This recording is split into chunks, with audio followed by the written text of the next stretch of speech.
Tonight, as the world settles into darkness and the day's voices finally quiet, I invite you to walk with me through gardens of ancient wisdom. Each story I will share is a lantern lighting the path home to peace.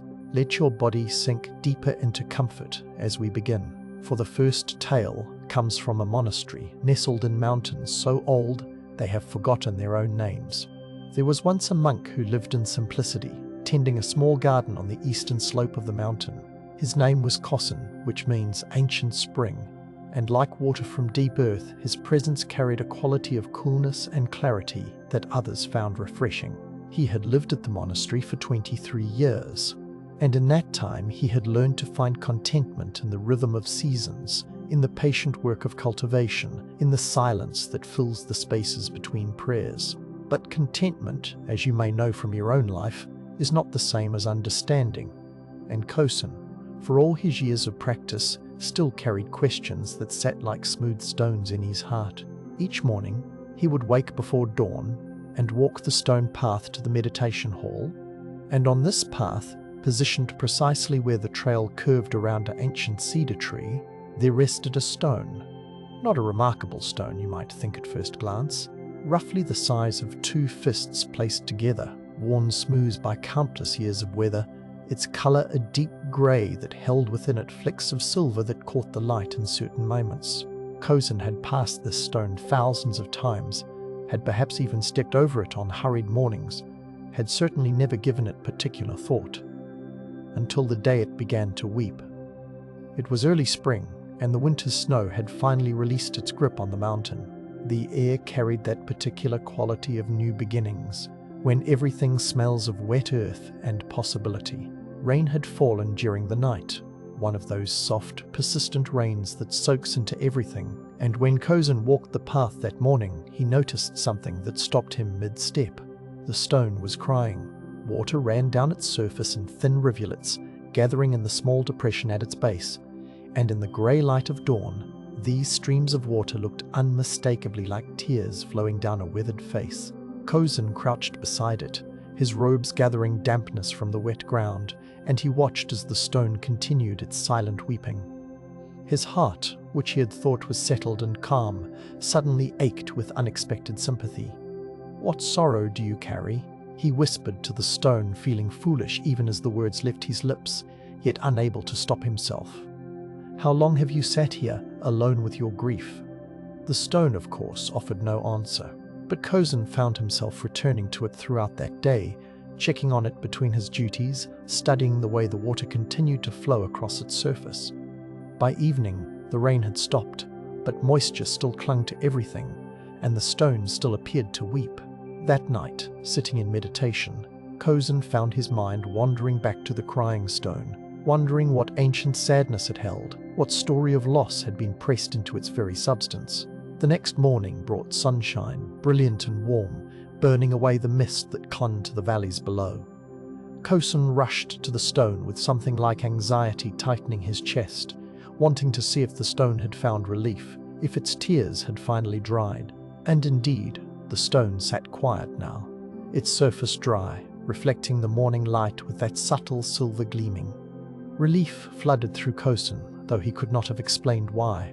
But 3 days later, rain returned, and with it, the stone's weeping began again. This pattern continued through the spring. Each time rain fell, the stone would cry, and Kosin would feel that sympathetic ache in his own heart. He began to feel a kinship with the stone, as if they shared some fundamental understanding of sorrow. He would sit beside it during the rain, sometimes placing his hand on its cool surface, as if offering comfort to a friend in pain.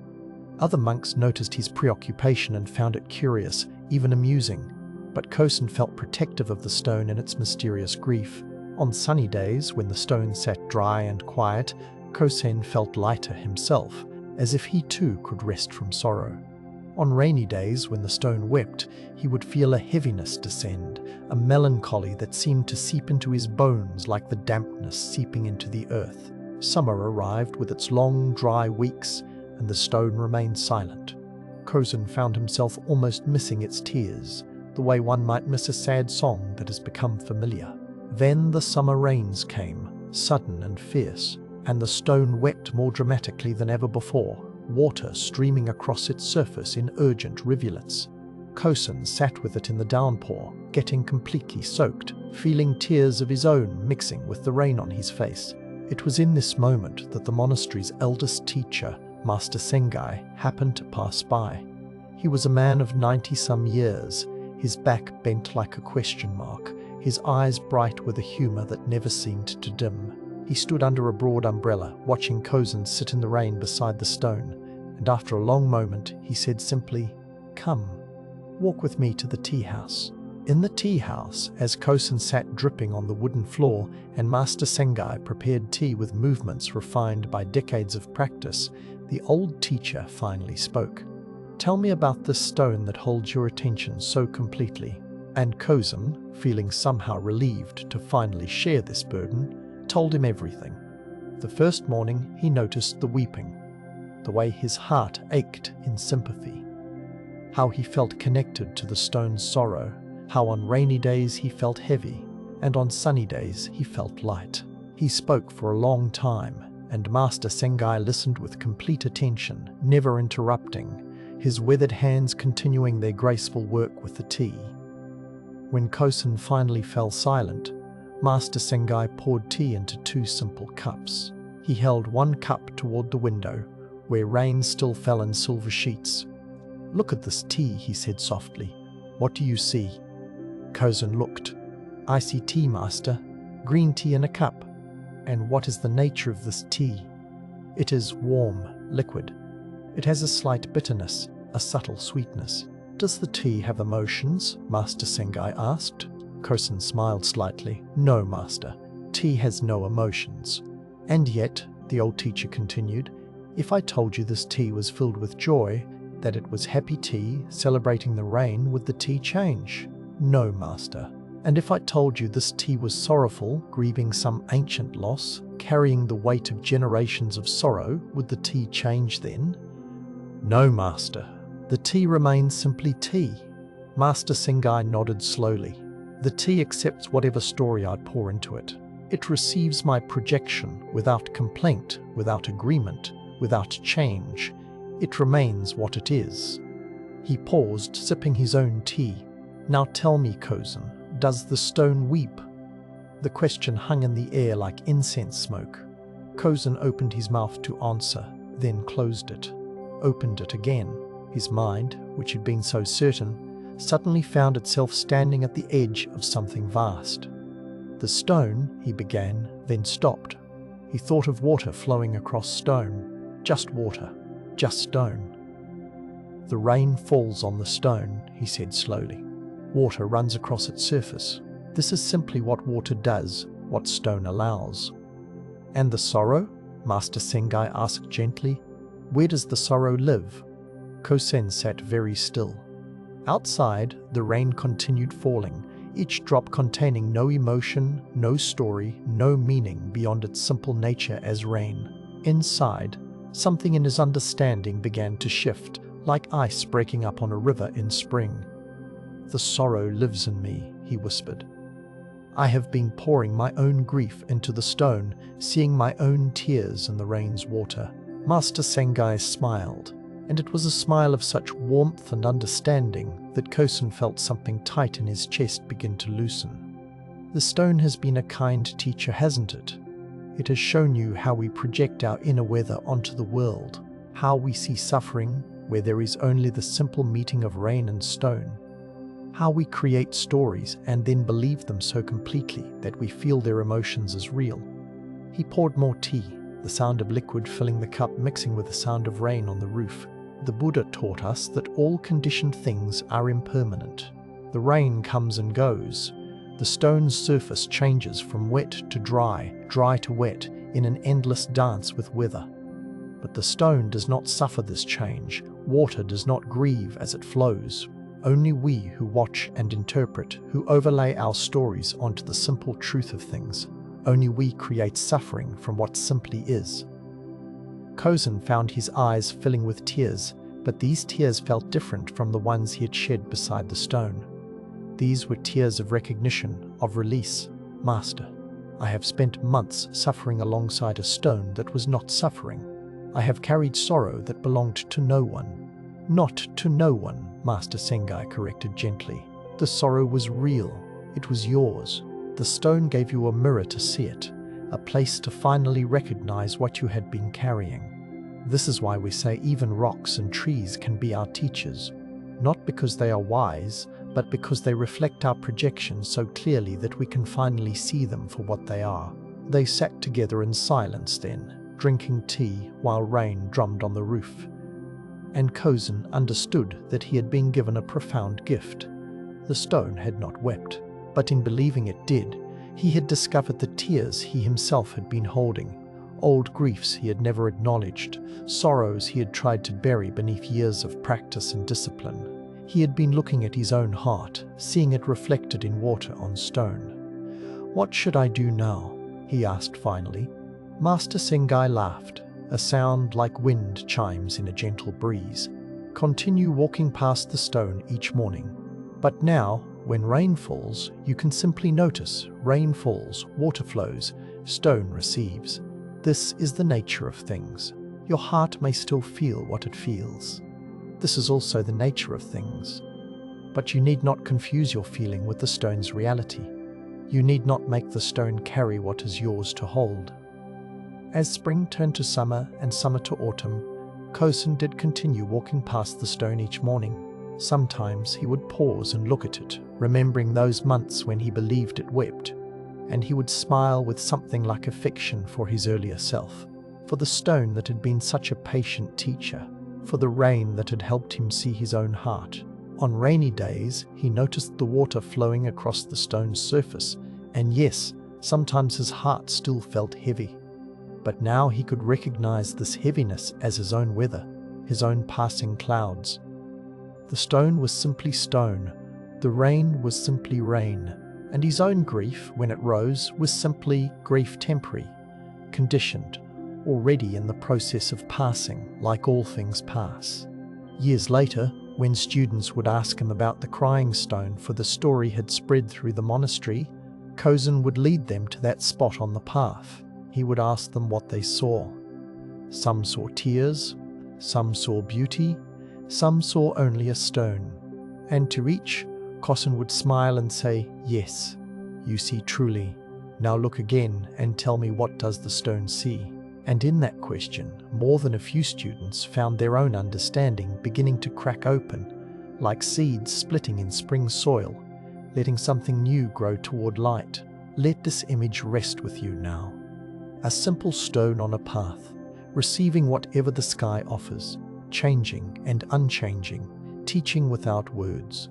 And as you settle deeper into rest, consider what stories you might be pouring into the world around you, what interpretations you might be mistaking for truth.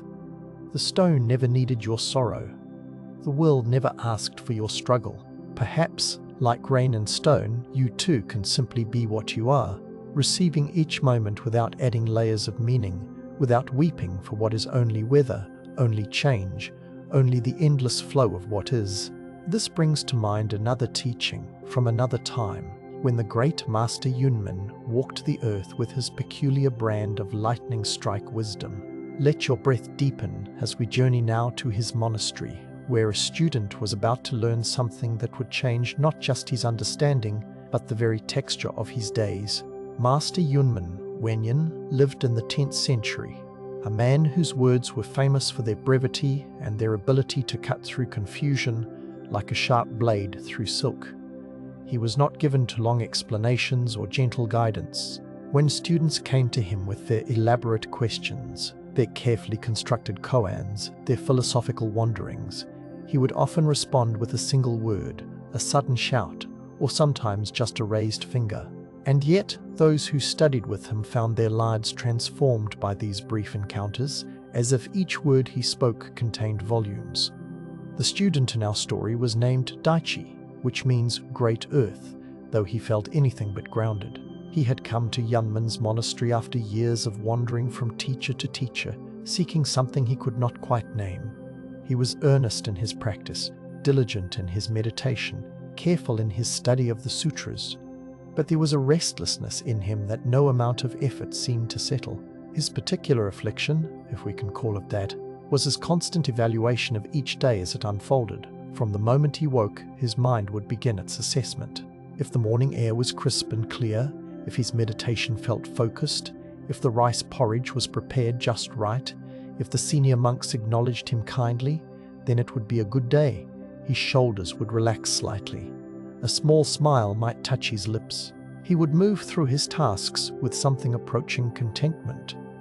But if clouds covered the sun, if his knees ached during sitting meditation, if he burned his tongue on too hot tea, if another student received praise he felt he deserved, then the day was marked as bad from its earliest hours. His shoulders would tighten. A furrow would appear between his brows. Every subsequent difficulty would confirm his initial assessment. Yes, this is a bad day, just as I suspected. He lived his life like a merchant, constantly checking his ledger, adding up profits and losses, determining whether each day ended in the black or the red. And because he was so busy evaluating, categorizing, judging each moment as it arrived, he was never quite present for the moments themselves. They slipped past him like water through cupped hands, while he was busy deciding whether the water was too cold or too warm, too much or too little. This had been going on for months when Yunman's assistant, an older monk named Kodo, finally took notice. Kodo had spent 30 years with the master and had developed a keen eye for the particular flavors of student suffering. He watched Daichi for several weeks, noting how the young monk's mood would shift visibly throughout each day, how he seemed to carry an invisible scale, constantly weighing and measuring his experience. One evening, after the day's final meditation, Kodo approached Daichi in the courtyard. The sun was setting, painting the monastery walls in shades of amber and rose. "Tell me, Daichi," Kodo said casually, "was today a good day or a bad day?" Daichi sighed heavily. "A difficult day, I'm afraid. My back was painful during morning meditation. The work period was exhausting, and I made an error copying the sutras. Not a good day at all." Kodo nodded thoughtfully. "And yesterday?" "Yesterday was better," Daichi said, his face brightening slightly. "The weather was beautiful, my meditation felt deep, and I received kind words from one of the senior students. Yes, yesterday was a good day." "I see," Kodo said. "And do you find this evaluation helpful? Does it bring you peace?" Daichi paused, confused by the question. "It's simply the truth, isn't it? Some days are good, some days are bad. This is just reality." "Perhaps you should ask the master about this reality," Kodo suggested with a mysterious smile. "Tomorrow morning, seek a private interview. Ask him your question." That night, Daichi could barely sleep, rehearsing what he would say to Yunman. He had heard stories of the master's fierce teaching style, how he would sometimes shout at students or even strike them with his staff to jolt them out of their conceptual thinking. He felt both excited and terrified. The next morning arrived grey and damp, with fog rolling down from the mountains like smoke. Immediately, Daichi's mind began its familiar pattern. "This weather is dreary. My sleep was restless. The morning bell hurt my ears. This is shaping up to be a bad day." But he remembered Kodo's suggestion and, after the morning meal, requested an interview with the master. He was admitted to Yunman's simple quarters, a room containing almost nothing except a cushion, a low table, and a single scroll hanging on the wall. The master sat perfectly still, his presence somehow filling the sparse room with an almost tangible intensity. Daichi bowed deeply, his heart hammering in his chest. "Master," he began, his voice shakier than he intended, "I come seeking guidance. I find that my days are sometimes good and sometimes bad, and this constant fluctuation disturbs my peace. How can I have more good days and fewer bad ones?" Yunman looked at him with eyes that seemed to see through all pretense, all careful construction of self. The silence stretched out, and Daichi felt sweat beginning to form on his brow despite the morning's coolness. Finally the master spoke, his voice surprisingly gentle. "Every day is a good day." That was all. 4 words. Every day is a good day. Yunman continued to sit, apparently waiting for Daichi's response, but the young monk felt completely confused. Was this some kind of riddle? A paradox to meditate upon? Or was the master simply dismissing his concern? But master, Daichi ventured carefully, surely some days have more suffering than others? Some days bring loss, pain, difficulty. How can these be good days? Yunman's expression didn't change. Every day is a good day, he repeated, with exactly the same inflection, the same quiet certainty. Daichi felt frustration rising in him. This was not the profound teaching he had expected. It seemed almost like a platitude, the kind of shallow optimism that denied the reality of suffering. He thought of all the genuinely difficult days he had experienced. Days of physical pain, of emotional turmoil, of failure and disappointment. How could those be good days? I don't understand, master, he admitted, his voice small. Of course you don't, Yunman said, and now there was something that might have been compassion in his tone. Understanding is what prevents you from seeing. Go, sit with these words, don't try to understand them, let them sit with you. Dismissed, Daichi returned to his regular duties, but the words echoed in his mind like a bell that wouldn't stop ringing. Every day is a good day. Every day is a good day. What could it possibly mean? That afternoon he was assigned to work in the monastery garden, pulling weeds from between the vegetable rows. It was hot, tedious work, and his earlier assessment of the day as bad seemed confirmed. His back ached.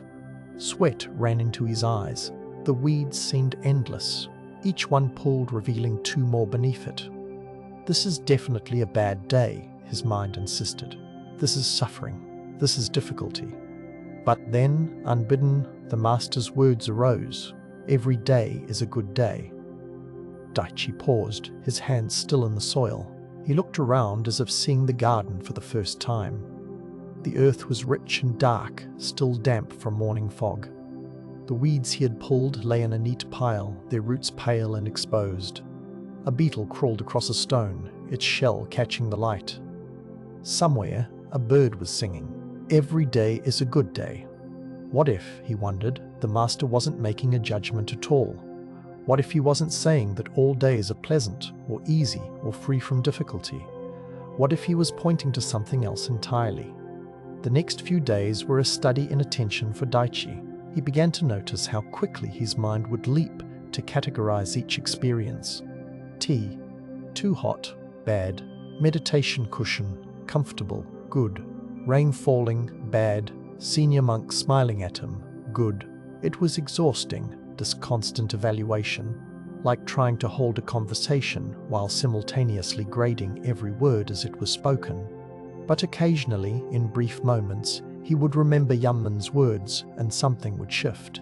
The evaluation would pause just for a heartbeat, and in that pause, he would simply experience what was happening without labeling it. Rain falling was just rain falling. Tea being hot was just heat meeting tongue. His back aching was just sensation arising and passing. In these moments, something remarkable happened.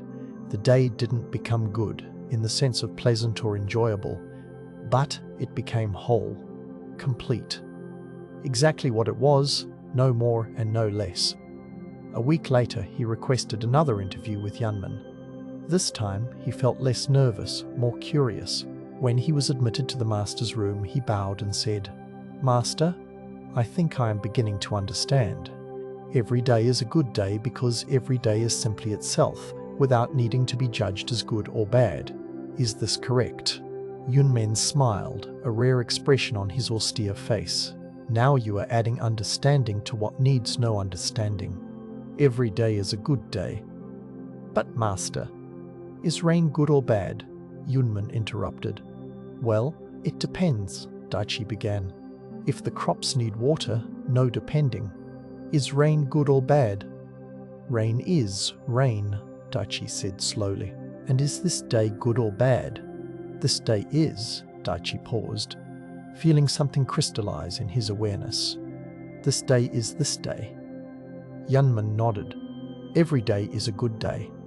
And suddenly, like a code that reveals its message only when you stop trying to crack it, Daichi understood.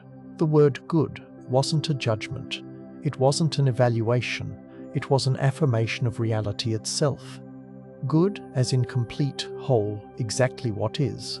Good as in lacking nothing, because how could reality lack anything? It is what it is with absolute perfection.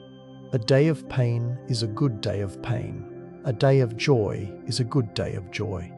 A day of confusion is a good day of confusion. Each day arrives complete, whole, exactly as it is. The suffering comes not from the day itself, but from our constant attempt to make it into something other than what it is. "Master," Daichi said, and tears were streaming down his face, though he couldn't have said if they were tears of joy, or relief, or simple recognition. "Every day is a good day." "Now you're just repeating what I said," Yunmin replied, but his eyes were twinkling. "Go, practice this understanding until it is no longer understanding, but simply how you see." In the months and years that followed, Daichi's life didn't become easier. Difficult days still arrived with their difficulties. Pain still hurt. Loss still stung. The monastery was not a paradise where only pleasant things occurred. But something fundamental had shifted in how he met these experiences. When rain fell, he no longer immediately classified it as bad weather, ruining a good day. He simply noticed, today is a day with rain. When his meditation felt scattered and unfocused, he no longer berated himself for having a bad practice session. He simply observed, today the mind is scattered. He began to notice that good and bad were not qualities inherent in the days themselves, but stories he told about neutral events. The story-making impulse didn't disappear entirely. The mind, he learned, loves to narrate and evaluate, but he no longer believed these stories quite so completely.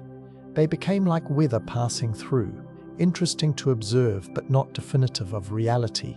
One morning, several years later, Daichi was sitting in meditation when he heard two new students talking in hushed whispers outside the hall. "Today is terrible," one was saying. "The master was in a foul mood, the rice was burnt, and I slept poorly. What a bad day." "At least yesterday was good," the other replied. "Remember how clear and peaceful everything felt?" Daichi smiled to himself, recognizing his former self in their words. After meditation, he approached them in the courtyard. "Excuse me," he said gently, "but I couldn't help overhearing. Would you like to know what Master Yunman once taught me about good days and bad days?" The students looked at him eagerly, hoping for some technique, some practice, that would bring more good days and fewer bad ones. "Every day is a good day," Daichi said simply. He watched their faces cycle through confusion, frustration, dismissal, all the reactions he himself had experienced. One of them started to argue, to explain why this couldn't possibly be true, to list all the ways that days could be genuinely bad. Daichi listened with patience and compassion, remembering how tightly he too had once clung to his judgments, how convinced he had been that his evaluations were truth itself rather than interpretation. "Don't try to understand it," he advised them finally. "Just carry it with you. Let it work on you. One day, perhaps when you least expect it, you'll see what the master was pointing toward." As he walked away, he heard one of the students mutter, "That's not helpful at all. This is definitely a bad day." Daichi laughed quietly, a sound of pure affection for the endless, exhausting work of trying to sort reality into boxes. It refuses to fit in. Above him, clouds were gathering, probably meaning rain later. The thought arose, rain will make the afternoon work period uncomfortable. But before the thought could complete itself, another knowing arose, wordless and certain. Every day is a good day. Rain or shine, comfort or discomfort, success or failure, praise or blame, all of it arrives within the container of a day, and the day itself lacks nothing. It is whole, complete, exactly what it is. This knowing had become so familiar, it no longer felt like understanding. It had become simply how he saw. And you, resting now in this moment, in this day that is exactly what it is, can you feel how your mind too wants to evaluate, to categorize, to sort your experience into good and bad? Notice this impulse with gentleness, without making it wrong. The mind is simply doing what minds do, but perhaps, just for now, You can let this day be exactly what it is, lacking nothing, complete in itself, good in the way that rain is rain, and stone is stone, and breath is breath. Every day is a good day, not because every day is pleasant, but because every day is real, is whole, is exactly what it is. And what more could it possibly be? Let this settle into your awareness as your body settles deeper into rest. And now we walk on to another garden, another teaching, to a small tea house where one of Zen's most famous encounters took place. The air here smells of rain on cedar wood, of green tea steeping in heated water, and of something else, the sharp, clean scent of a mind about to meet its own limitations. The tea master in our story was named Nan In, a man who had spent his entire life in the practice of a single thing, preparing tea with such complete attention that the preparation itself became meditation, became prayer, became the whole universe contained in the meeting of water and leaves. He was not famous in the way that some Zen masters were famous. He did not have hundreds of students. He did not travel to give lectures. He simply lived in his modest house on the outskirts of a village, and when people came to him not for Zen instruction but simply for tea, they often left feeling they had encountered something they could not quite name. His movements were economical, graceful, without the slightest wasted gesture. When he heated water with his whole being. When he measured tea, the measuring received his complete attention. When he poured, the pouring was the only thing in the universe. This was not a performance. This was simply how he lived. Into this world of simplicity and presence came a visitor one autumn afternoon, a university professor from the capital city, a man whose reputation for intellectual brilliance preceded him like a fanfare of trumpets. His name was Professor Watanabe, and he had 3 doctoral degrees, had written 7 books, and could discuss philosophy in 4 languages. He had studied the texts of Zen Buddhism extensively, had read all the classical works, could quote the ancient masters with perfect accuracy, and had developed his own theories about the relationship between Zen practice and Western philosophy. He had heard, through academic circles, that there was an old tea server in this remote village who was said to have some understanding of Zen, and Professor Watanabe decided, almost as an afterthought during a research trip, to visit this Nanin and perhaps gather some authentic material for his nun Ext book.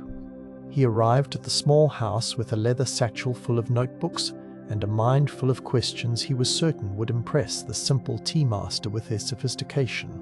Nanin greeted him at the door with a bow, his weathered face composed and calm, his eyes taking in this visitor without apparent judgment. "Please," he said simply, "come in, I will prepare tea." Professor Watanabe removed his shoes and entered, immediately beginning to speak. "I have come because I am interested in the authentic Zen tradition," he announced, settling himself on the cushion that Nanin indicated. "I have been studying Zen for many years now from an academic perspective, and I believe I have developed some important insights into the fundamental nature of Zen practice and its relationship to consciousness studies and phenomenology." Nanin nodded quietly and began to prepare the tea. He moved to the small brazier, where water was already heating, tested its temperature with the practiced attention of someone who had done this 10,000 times, and began the careful process of measuring out the tea leaves. But Professor Watanabe was not finished. As Nanin worked, the professor continued talking, his words flowing out in a steady stream. "You see, I've noticed that many Western philosophers have actually touched upon Zen concepts without realizing it. Heidegger, for instance, with his notion of being in the world, is really quite close to the Zen understanding of non-duality. And of course, the phenomenologists, particularly Merleau-Ponty, have approached the question of direct experience in ways that parallel what Dogen wrote about in the Shobogenzo." He went on, citing sources, making connections, demonstrating his vast knowledge. Nanin listened, or appeared to listen, as he warmed the teacups with hot water, then emptied them. He measured the tea with a small bamboo scoop, his movements unhurried despite the professor's rapid speech. "And I've been thinking," Professor Watanabe continued, barely pausing for breath, "about the relationship between the koan tradition and the Western dialectical method. There are fascinating parallels, don't you think? Both involve the collision of opposites. Both seek to transcend conventional logic. I'm actually writing a paper on this very subject. In fact, I brought some of my notes with me if you'd like to look at them. He reached for his satchel, but Nan In spoke for the first time since beginning the tea preparation. "Please," he said softly, "let us first drink tea together." Professor Watanabe settled back, slightly deflated but willing to wait. He watched as Nan In whisked the tea with a bamboo whisk, the green powder dissolving into the hot water, creating a foam on the surface. The old man's attention was so complete that for a moment even the professor fell silent, drawn into the simple beauty of the movements. Then Nan In lifted the teapot, a simple clay pot, nothing fancy, and began to pour tea into the professor's cup. And he kept pouring. The cup filled to the brim, and still Nan In poured. The tea began to overflow, spilling over the edges of the cup, running across the small table, dripping onto the floor. "Stop!" Professor Watanabe exclaimed, jumping back to avoid the spreading puddle. "The cup is full. No more will go in." Nan In set down the teapot and looked at the professor with eyes that were kind but penetrating. "Like this cup," he said quietly, "you are full of your own opinions and speculations. How can I show you Zen unless you first empty your cup?" The words landed in the room like a stone dropped into still water, sending ripples outward in every direction. Professor Watanabe opened his mouth to respond, then closed it. Opened it again. No words came. For the first time in perhaps years, his brilliant, articulate mind found itself completely stopped. He looked at the overflowing cup, at the tea spreading across the table, at the simple, patient face of the old man sitting across from him. And something in his chest, something that had been tight and full and pressing outward for as long as he could remember, suddenly cracked. He began, then stopped. "I don't actually know anything about Zen, do I?" Nan In smiled, a gentle expression that held no mockery, no judgment. "Now," he said, "now we can begin. Let me make fresh tea."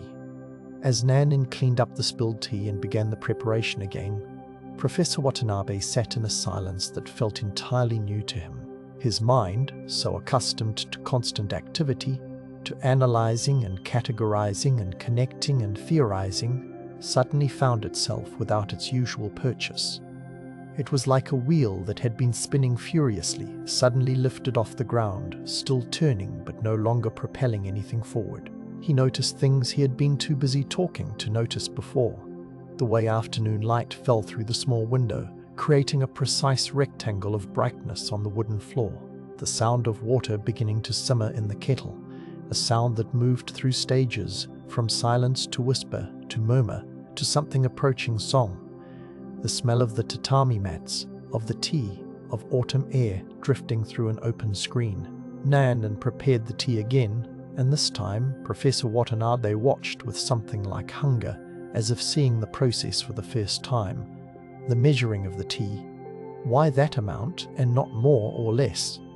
The temperature of the water. How did Nan In know when it was exactly right?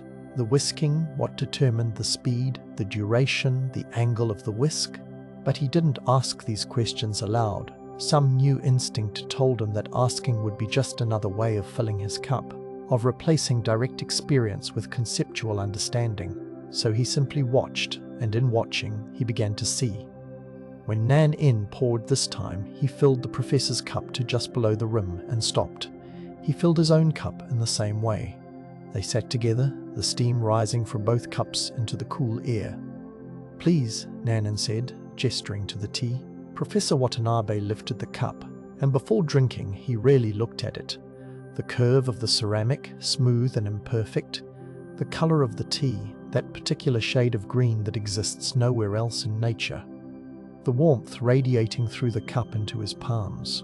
He brought it to his lips and drank, not thinking about tea, not comparing it to other teas he had drunk, not analyzing its flavor components or trying to identify the variety or wondering about the origin of the leaves. He simply drank tea.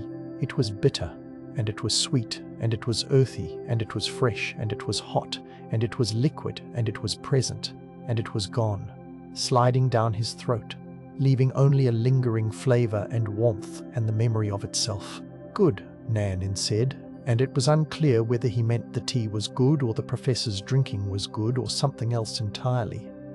They sat in silence for a long time. Professor Watanabe found that the silence was not empty, but full of the sounds of the house settling, of birds outside, of breath moving in and out, of his own heartbeat when he paid attention to it. His mind kept trying to restart its engines, kept offering thoughts.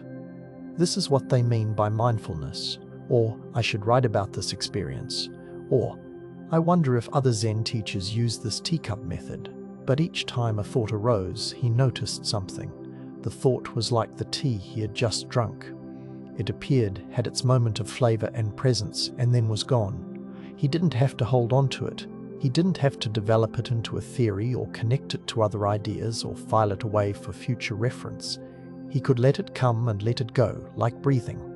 "Master Nan," he said finally, and his voice sounded different to his own ears, softer, less certain, more genuine. "I came here full of knowledge, but I see now that knowledge is not the same as understanding, and understanding is not the same as—" He paused, searching for the word, then realized there was no word. "Understanding is not the same as this," he finished, gesturing at nothing and everything. Nan nodded. "The Buddha taught that we must work out our own salvation with diligence, but first we must recognize that we need saving. Your knowledge was not wrong, Professor. Books are not the enemy. Thinking is not the problem. The problem is only when the cup is so full of what we already think we know that nothing new can enter. The problem is when we mistake the map for the territory, the menu for the meal, the description of tea for the taste of tea." "How do I empty my cup?" Professor Watanabe asked. "Is there a practice, a technique?" Nan laughed, a sound like water over stones. "You are trying to fill your cup again, this time with the right method for emptying it. Do you see the trap?" Professor Watanabe did see, and he laughed too, though his laughter had a slightly desperate edge. "But then what do I do?" "Drink tea," Nan said simply. "When you drink tea, drink tea. When you walk, walk. When you think, think. But do not drink tea while walking and thinking and planning and remembering and anticipating. Do not divide your attention into so many fragments that you are never whole in any moment." He poured more tea for both of them. "Your cup empties itself naturally when you stop clinging to what is already past. Each moment, the old tea is gone. Each moment, the cup is empty and ready to receive. You do not empty it through effort. You empty it through letting go." Professor Watanabe spent the rest of that afternoon with Nan, and they spoke very little. Mostly they sat, they drank tea, they watched the light change as the sun moved across the sky.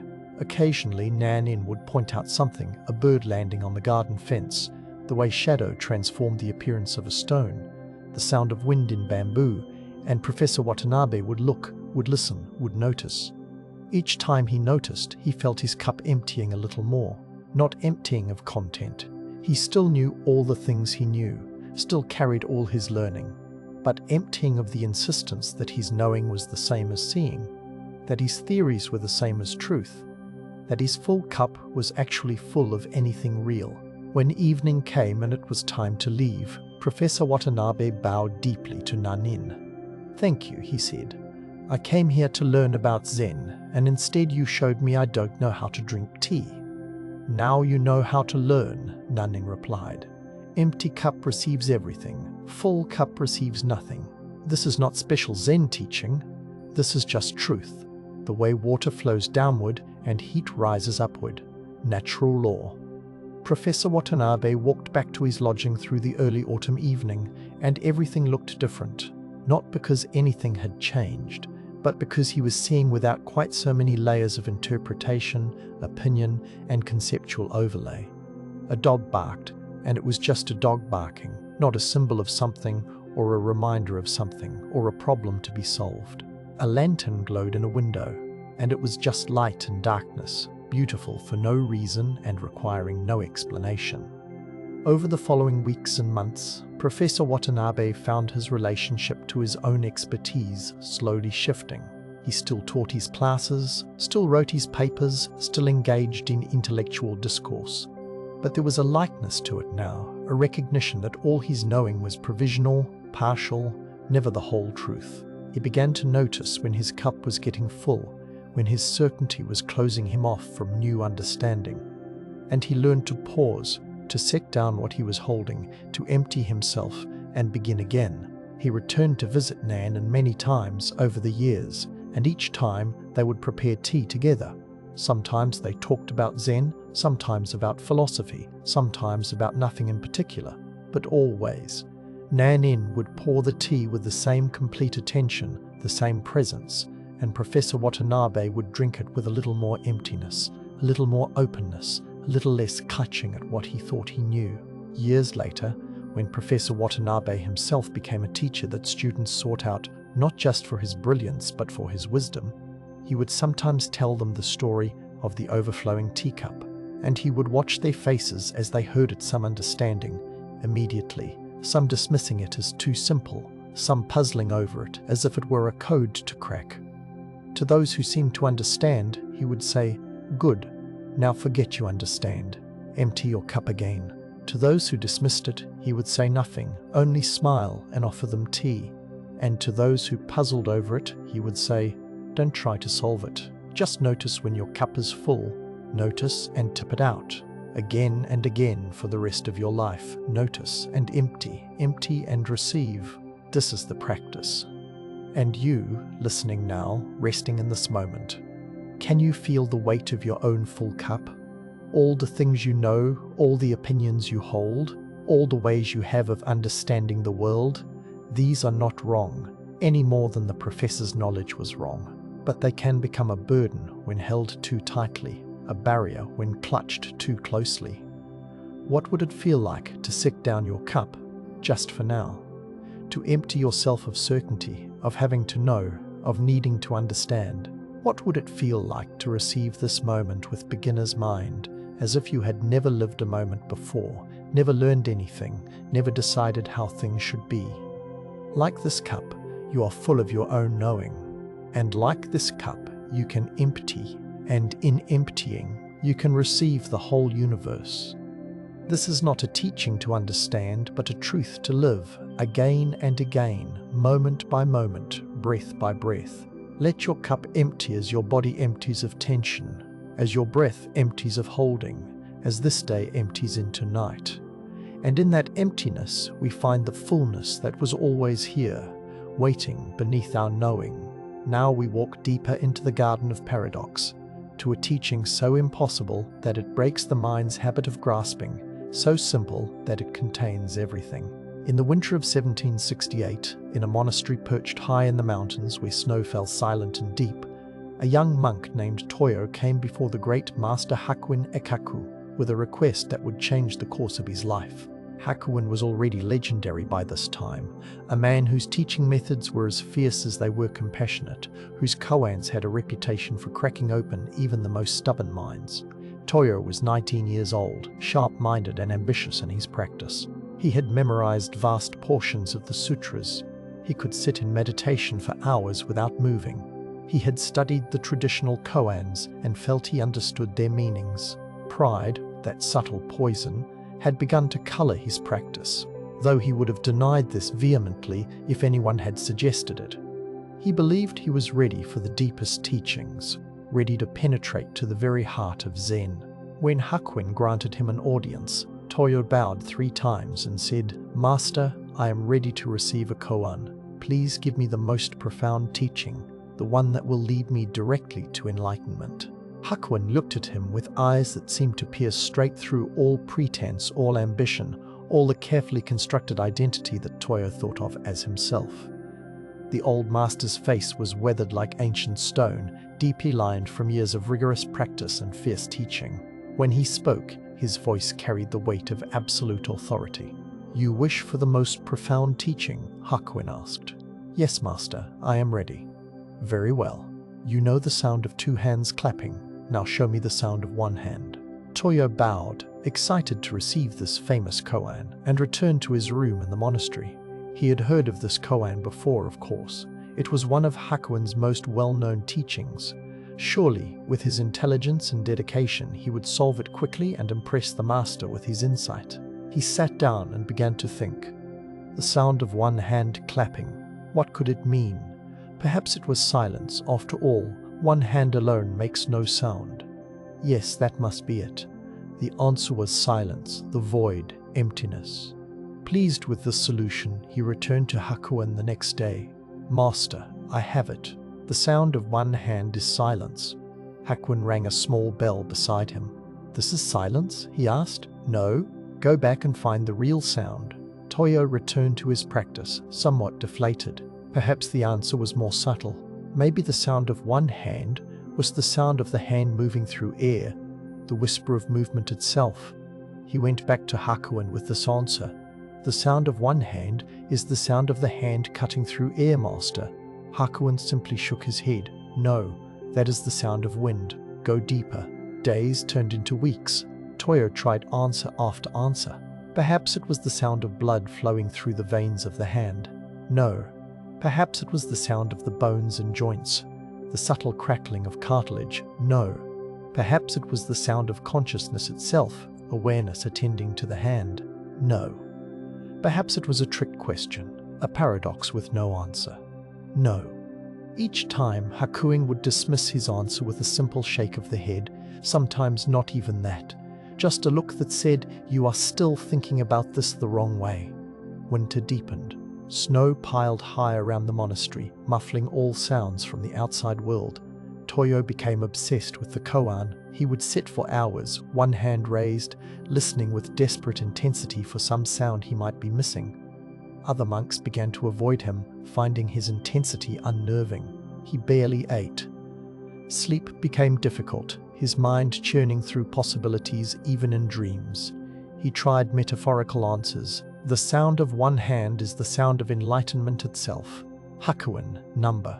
He tried philosophical answers. The sound of one hand is the dissolution of subject and object. Hakuin, no. He tried poetic answers. The sound of one hand is the cry of emptiness longing for form. Hakuin, no. He tried desperate answers. I don't know, master. Please tell me. Hakuin, if I tell you, it becomes my answer, not yours. Keep sitting. 3 months passed. Toyo lost weight. His eyes developed a hollow, haunted quality. He was no longer the proud young monk who had entered Hakuin's room so confidently. He had become a question mark in human form, worn thin by the impossibility of his task. One night, unable to sleep, he walked out into the monastery garden. Snow was falling, thick and silent, each flake distinct and perfect in the moment before it joined the white blanket covering the ground. The world was hushed, wrapped in layers of silence so deep that Toyo could hear his own heartbeat, could hear the blood moving in his ears. He sat down on a stone bench, not even bothering to brush off the snow first, and raised his hand. One hand. Show me the sound of one hand. His mind, exhausted from months of seeking, finally began to quiet. Not because he had found an answer, but because he had simply run out of answers to try. In that quietness, he became aware of the night around him. The weight of snow on pine branches, the occasional soft sound of snow sliding from a weighted bough, the absolute stillness of frozen air, and his hand, raised before him, outlined against the dark sky. What is the sound of one hand? For the first time, he didn't try to answer. He simply stayed with the question itself, not solving it, not moving toward resolution, but dwelling in the not knowing, in the pure presence of the question without any movement toward an answer. And in that moment, or perhaps it was not a moment, but a gap between moments, a space that opened when thinking stopped, something shifted. It wasn't that he found the answer. It was that the question dissolved, or rather, he dissolved into the question. There was no Toyo seeking an answer. There was no koan to be solved. There was no separation between the one asking, the one listening, and the sound itself. He sat there for the rest of the night, not moving, as snow gathered on his shoulders and head, as the world turned from black to grey to the pale light of dawn. By the time the morning bell rang, he was covered in snow like a statue, but his eyes were bright with something that had not been there before. He went immediately to Hakuin's room, not even pausing to brush off the snow. He bowed and sat before the master, who regarded him with those penetrating eyes. "Well?" Hakuin asked.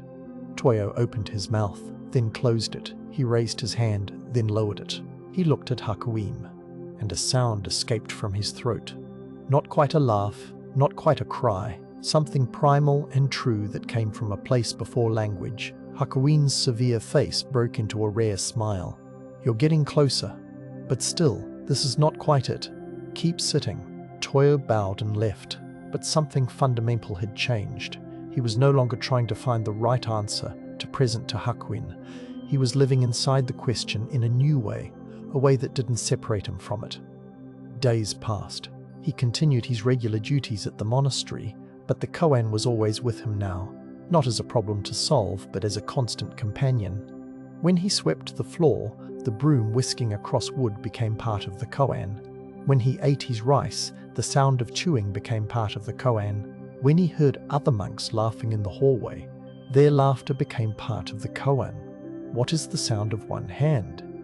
He began to understand that the koan was not asking for information. It was not a riddle with a clever answer. It was a tool designed to exhaust the discriminating mind, to wear down the part of him that insisted on standing apart from experience and labeling it, categorizing it, understanding it. One morning, while washing his face in cold water from the well, the splash of water against his skin created a sound. And in that instant, every sound he had ever heard seemed to collapse into that one sound. The water, the splash, the hearing, the hearer, all one undivided reality. He ran to Hakuin's room, water still dripping from his face. "Master," he said, and then he simply stood there breathing. "Show me," Hakuin commanded. Toyo stepped forward and, without hesitation, struck the floor with his palm. The sound cracked through the room like thunder. Hakuin shook his head. "That is the sound of one hand striking the floor. I asked for the sound of one hand. Keep sitting."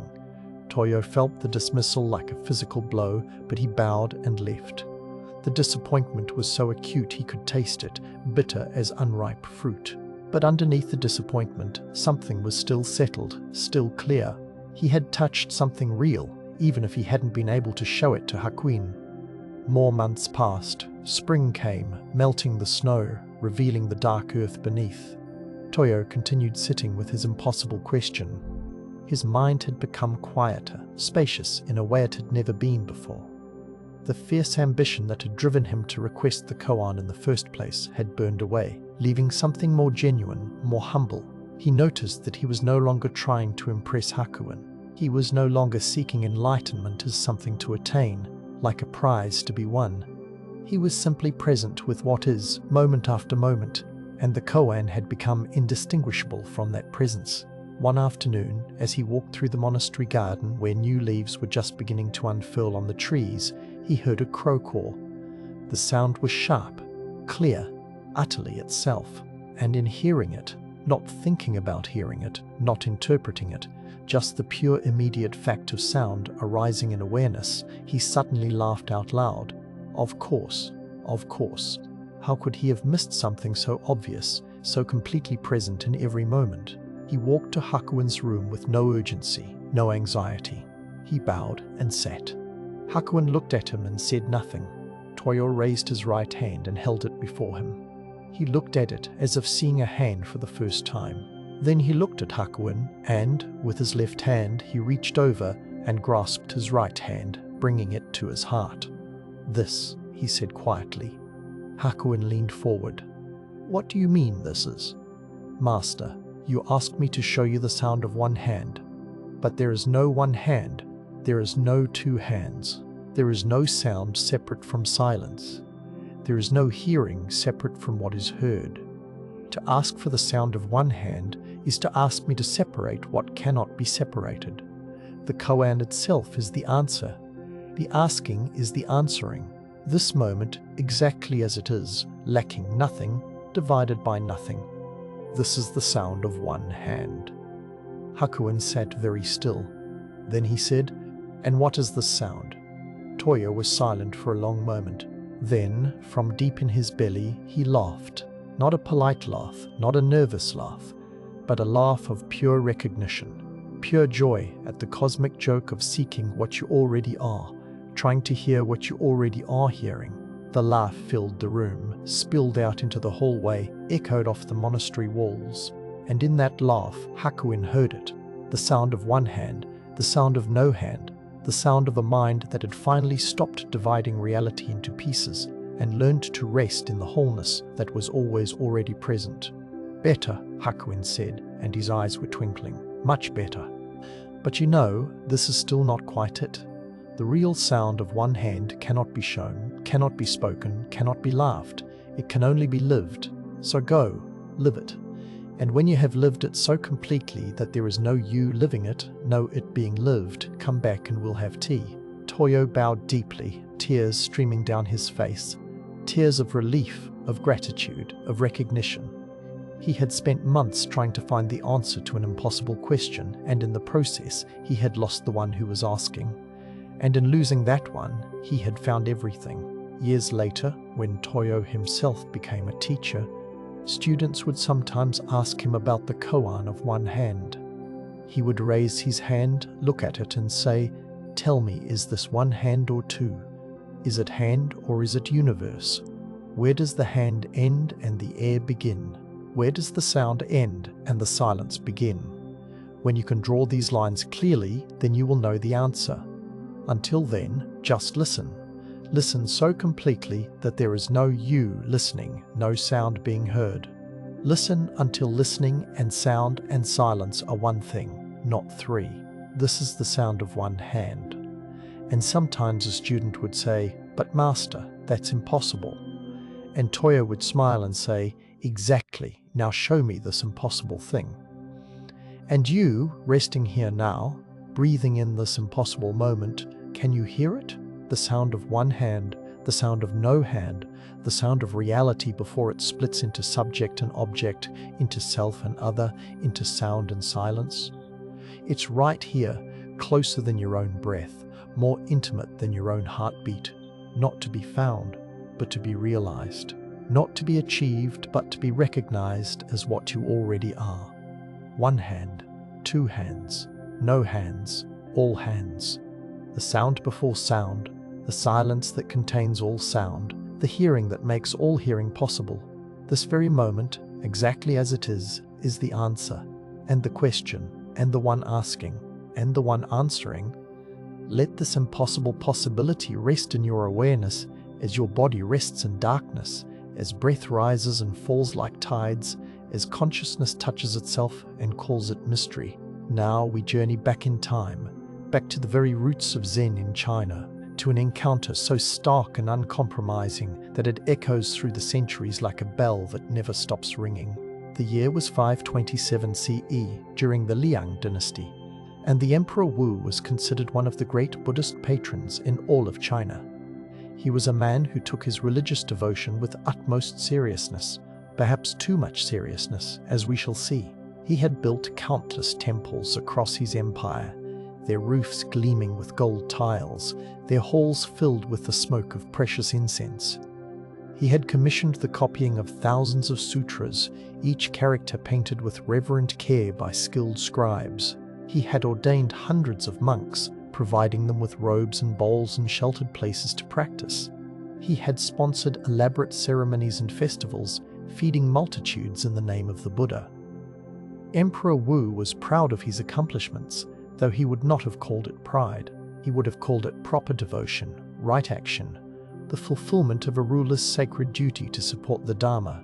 When he looked out over his kingdom and saw the temples rising against the sky, when he watched monks processing through the streets with their shaved heads and saffron robes, when he heard the chanting that drifted from monasteries at dawn and dusk, he felt a deep satisfaction.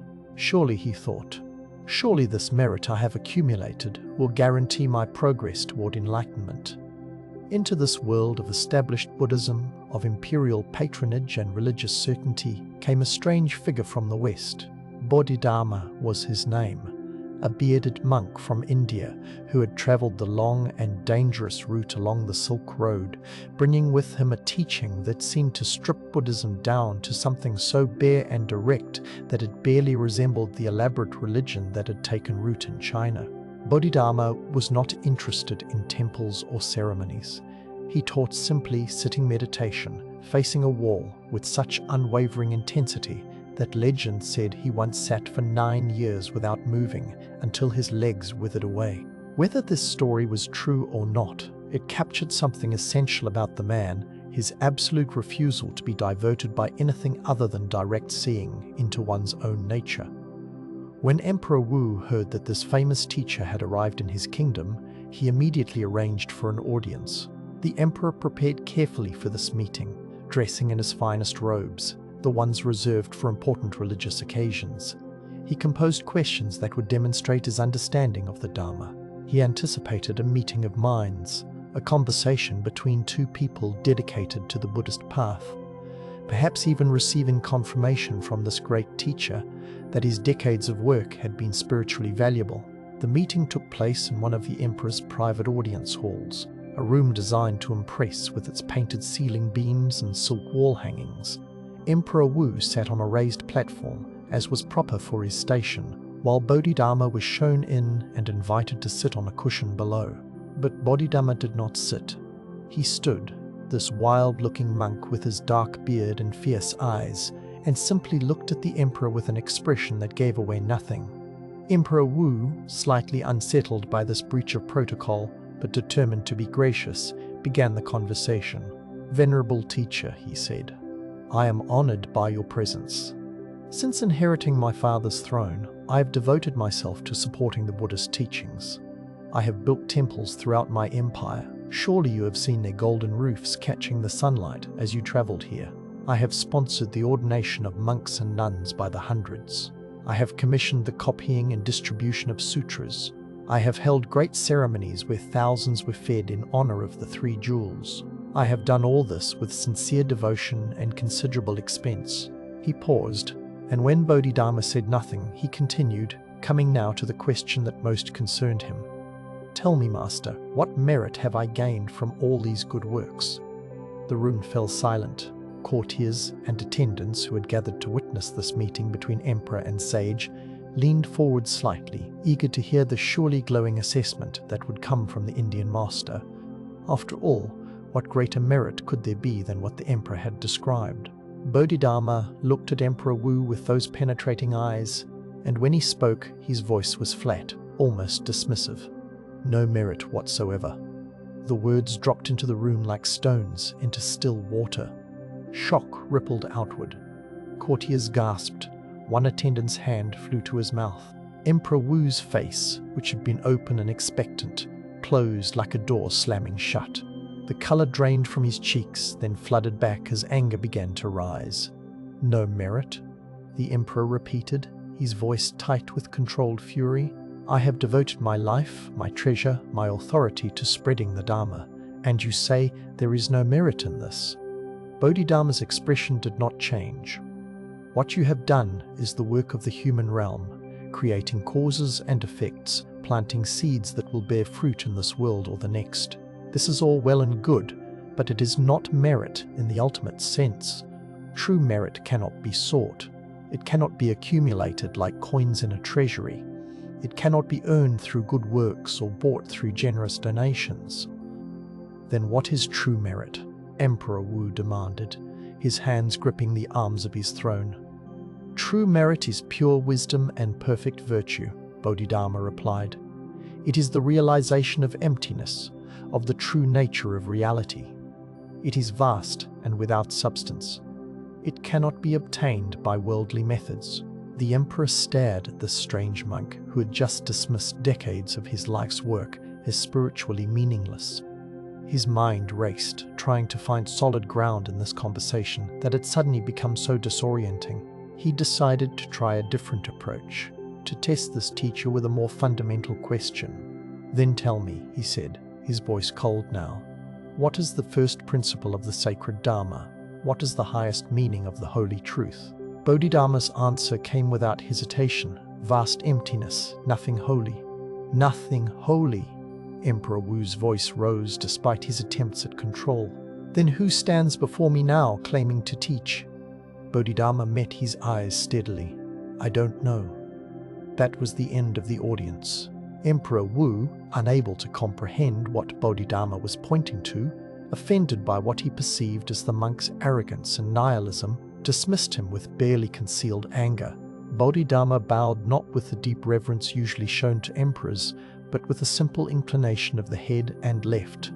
The courtiers erupted in whispered conversation as soon as the strange monk had departed. How dare he speak to the emperor that way? How could he dismiss such obvious merit? What kind of teaching was this that denied the value of good works, that claimed nothing was holy, that even denied knowing who he himself was? But one person in the room, a young minister named Xiaoyan, who had been standing quietly in the corner, felt something different. While everyone else was scandalized, he felt a strange excitement, as if he had just witnessed something rare and precious, even if he couldn't quite grasp what it was. That night, he found himself unable to sleep, turning over Bodhidharma's words again and again. No merit whatsoever. Vast emptiness. Nothing holy. I don't know. What could these words mean? Several days later, Xiaoyan sought an audience with Emperor Wu, who was still fuming about the encounter with Bodhidharma. Your Majesty, Xiaoyan began carefully, I have been thinking about the words of the Indian monk. Perhaps there is wisdom in them that we did not initially perceive. Emperor Wu waved his hand dismissively. The man is a fool or a charlatan, probably both. To say that building temples has no merit, that nothing is holy, this is not Buddhism, this is nihilism. But Your Majesty, consider what if he was not speaking about conventional merit, but pointing to something beyond it? What if he was saying that true spiritual realization cannot be earned through external actions, no matter how virtuous? The emperor's eyes narrowed. Are you suggesting that my life's work has been meaningless? No, Your Majesty. Surely the temples you have built provide shelter for practitioners. Surely the monks you have ordained spread the teachings. Surely the hungry you have fed were grateful for the meal. All of this has value.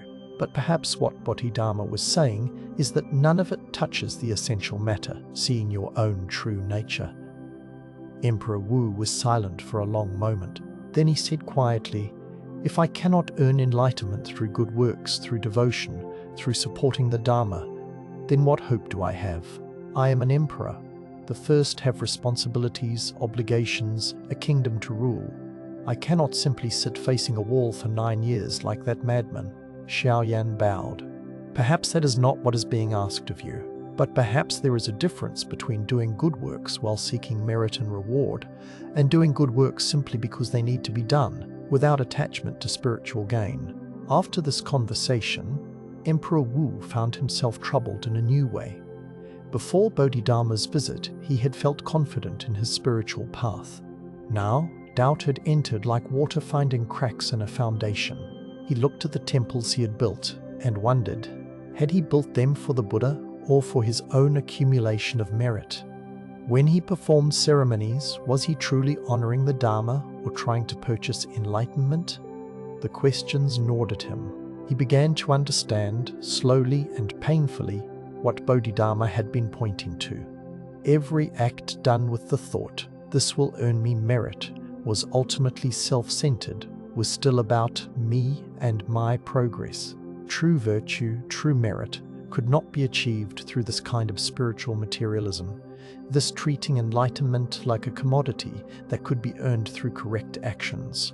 Meanwhile, Bodhidharma had crossed the Yangtze River and traveled north, eventually settling at the Shaolin Temple, where he sat facing a wall in a cave.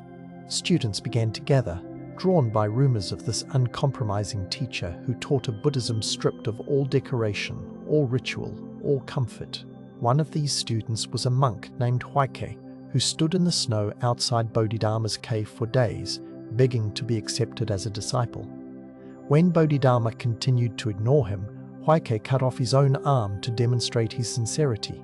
Only then did Bodhidharma turn from the wall. "What do you want?" Bodhidharma asked. "My mind is not at peace," Huike said. his face grey with pain and loss of blood. "Please, Master, pacify my mind." "Bring me your mind," Bodhidharma replied, "and I will pacify it." Huike searched within himself, looking for this mind that needed pacifying. He searched and searched, but could find nothing solid, nothing that could be grasped and presented. Finally, he said, "I cannot find my mind." "There," Bodhidharma said, "I have pacified it." In that moment, Huike realized what Emperor Wu had been unable to see, that the very seeking, the very idea that there was a separate self that could accumulate merit or achieve enlightenment or possess a mind that needed pacifying, this was the illusion.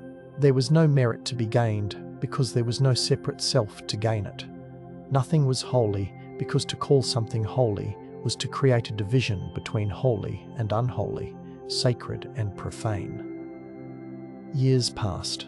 Emperor Wu continued to rule his kingdom, continued to support Buddhist institutions, but now with a different understanding.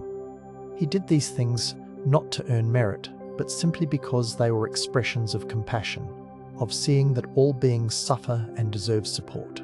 The grasping quality left his practice, replaced by something more genuine, more spacious. He never met Bodhidharma again.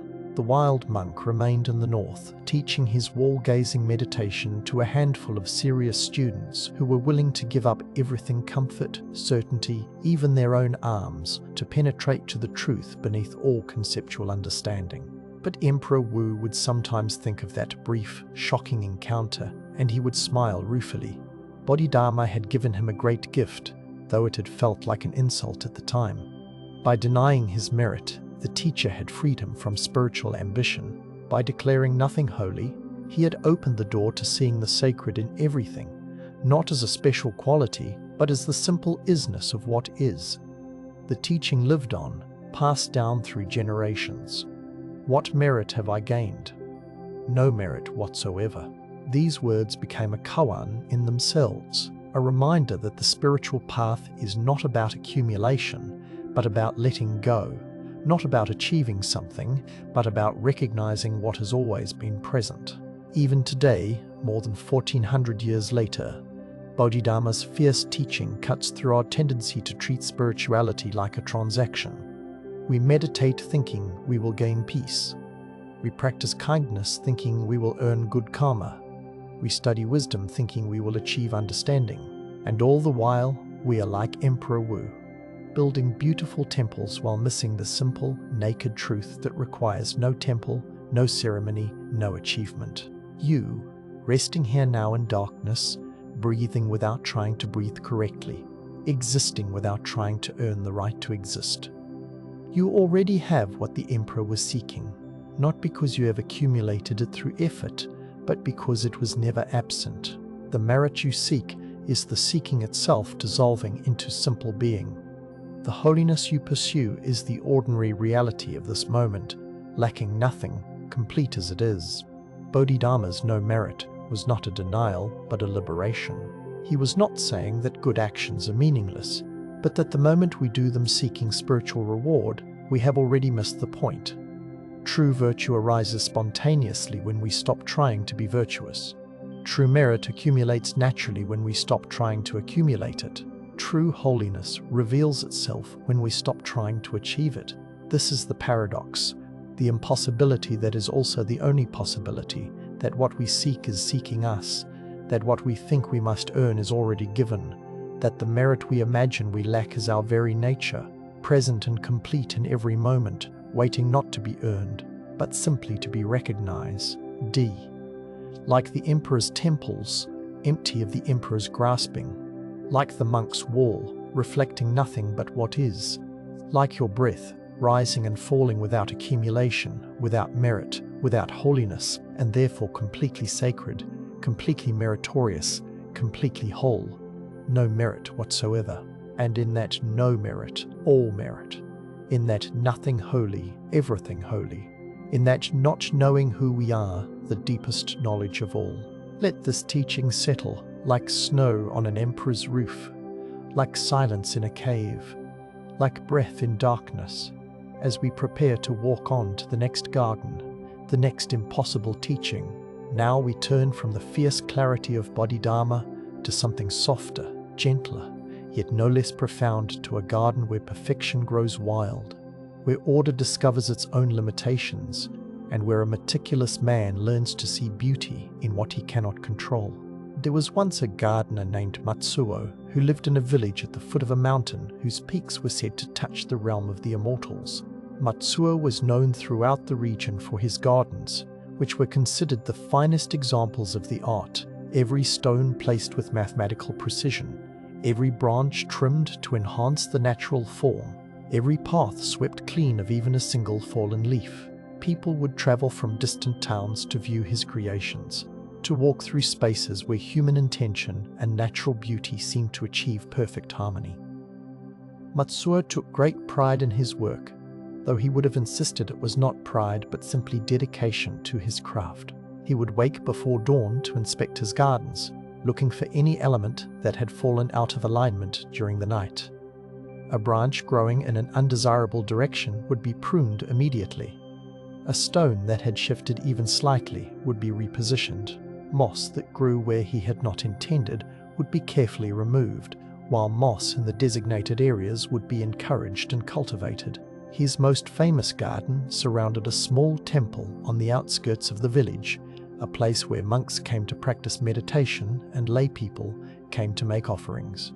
The garden was designed according to classical principles: a pond shaped like the character for heart, a bridge arching over the water at precisely the right angle, stones arranged in groups of odd numbers to suggest the asymmetry found in nature, yet placed with such care that every view from every angle seemed composed like a painting. Matsuo spent hours each day maintaining this garden, and it showed. Not a single weed interrupted the carefully raked gravel. Not a single branch broke the intended silhouette of the pruned pines. The stone paths were so clean you could eat from them, the moss so evenly green it looked almost artificial. Visitors would gasp at the perfection, at the sense of peace that such order created. But there was one problem, one source of constant frustration that gnawed at Matsuo's otherwise satisfied mind. At the far corner of the garden, where the temple grounds met the wild mountainside, there was a patch of ground that refused to submit to his vision. No matter how carefully he planned, no matter how precisely he planted, wild grasses would spring up there, coarse, unruly grasses that had no place in a refined garden. He would pull them out, roots and all, and within weeks they would return. He would lay down barriers of stone and cloth beneath the soil, and still they would find their way through, pushing up between the carefully placed rocks as if mocking his efforts. This patch of rebellion was small, perhaps only 3 feet square, but to Matsuo it represented failure. Every time he looked at it, every time visitors pointed to those wild grasses and asked why they were permitted in such a perfect garden, he felt a sharp pain in his chest, a tightness that spoke of something unresolved, incomplete. The head monk of the temple, an old man named Ryanen who had lived at the temple for 40 years, would sometimes sit on a bench near this troublesome corner, seeming to particularly enjoy the view from there. This puzzled Matsuo. Why would the monk choose to sit where the garden's imperfection was most visible? One spring morning, after Matsuo had spent the better part of an hour pulling the latest crop of wild grasses, his hands dirty and his back aching, Ryanen approached him. "Still fighting with the grasses, I see," the monk said, his voice gentle. "They keep returning," Matsuo replied, unable to keep the frustration from his voice. "I don't understand it. Everywhere else in the garden, plants grow where I intend them to grow. Only here do they insist on their own way." Ryanen nodded slowly. "Have you ever asked yourself why you fight them?" Matsuo looked at the monk in surprise. "Because they don't belong here. They ruin the design. They're coarse and common, not refined like the mosses and ornamental grasses I've cultivated elsewhere." "I see. And what does the Buddha teach us about the nature of things?" Matsuo wiped his hands on his workcloth, thinking. The Buddha taught that all things are impermanent, that all conditioned things are subject to change. "And yet," Ryanen said quietly, "you try to create a garden that does not change, where everything remains exactly as you intend it. Is this not a contradiction?" The question hung in the air between them. Matsuo opened his mouth to defend himself, to explain that maintaining a garden was different from trying to stop change entirely, but the words died on his lips. Was it different? Every morning he went out to restore the garden to his vision, to undo the changes that night and weather had brought. Every season he fought against the natural tendency of plants to grow beyond his design. Was his entire life's work an argument with impermanence? The Buddha also taught us to live wisely and earnestly in the present moment, Matsuo said finally, finding his footing again. Surely maintaining a beautiful space for meditation and contemplation is living wisely. Perhaps, Rainan agreed. But consider this. You have created most of this garden according to your intention, and it is indeed beautiful. But this small patch, these wild grasses, follow their own nature. They do not ask permission. They do not consult your design. They simply grow where conditions support their growth. Tell me, which is more natural, the carefully pruned pine or the wild grass? Both are natural, Matsuo said, but he felt uncertain. The pine is natural, but refined by human hands to reveal its essential character. Or to impose a character upon it, Rainan suggested. These wild grasses, have you ever really looked at them? Not as problems to be solved, but simply as they are. Matsuo looked down at the grasses he had pulled, now lying wilted on the path. He had looked at them hundreds of times, but always with the eyes of someone determining what needed to be eliminated. He had never simply looked at them, seen them for what they were rather than what they were not. No, he admitted. I've only seen them as weeds, as mistakes in my design. Tomorrow morning, Rainan said, come to this spot at sunrise, sit with these grasses. Look at them as you would look at the moon reflecting in the pond or cherry blossoms falling in spring. Just look, without judgment, without planning what you will do about them. Will you do this? Matsuo agreed, though he felt foolish. What could wild grasses possibly teach him that 40 years of studying garden arts had not? The next morning, he arrived at the garden before dawn, before even the temple bell had rung for morning meditation. He sat on the stone bench near the troublesome corner and waited for the sun to rise. As light began to filter through the pine trees, touching first the mountain peaks and then slowly descending to the garden below, he watched the wild grasses emerge from darkness. At first he saw only what he had always seen: disorder, coarseness, a failure of his control. But he had promised Rainan he would truly look, so he kept looking.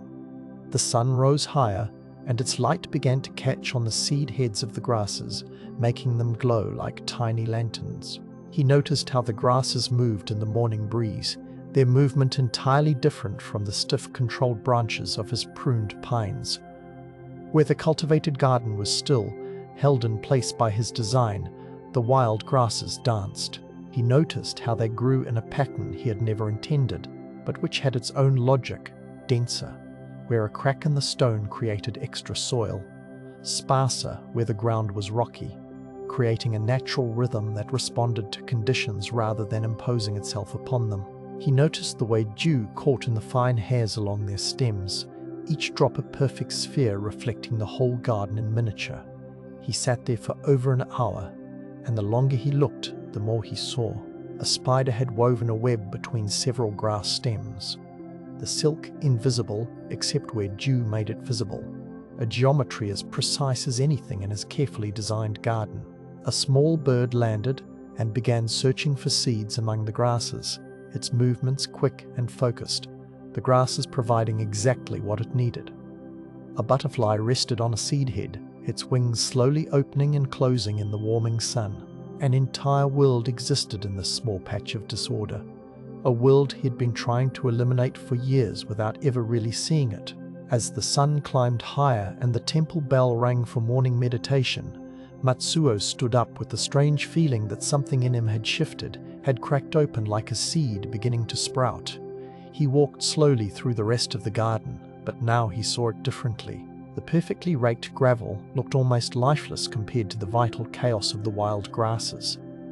The pruned trees, for all their refined beauty, seemed to be holding their breath, locked in a shape that denied their fundamental urge to grow freely. Even the moss he had so carefully cultivated appeared constrained, permitted to exist only within the boundaries he had designated.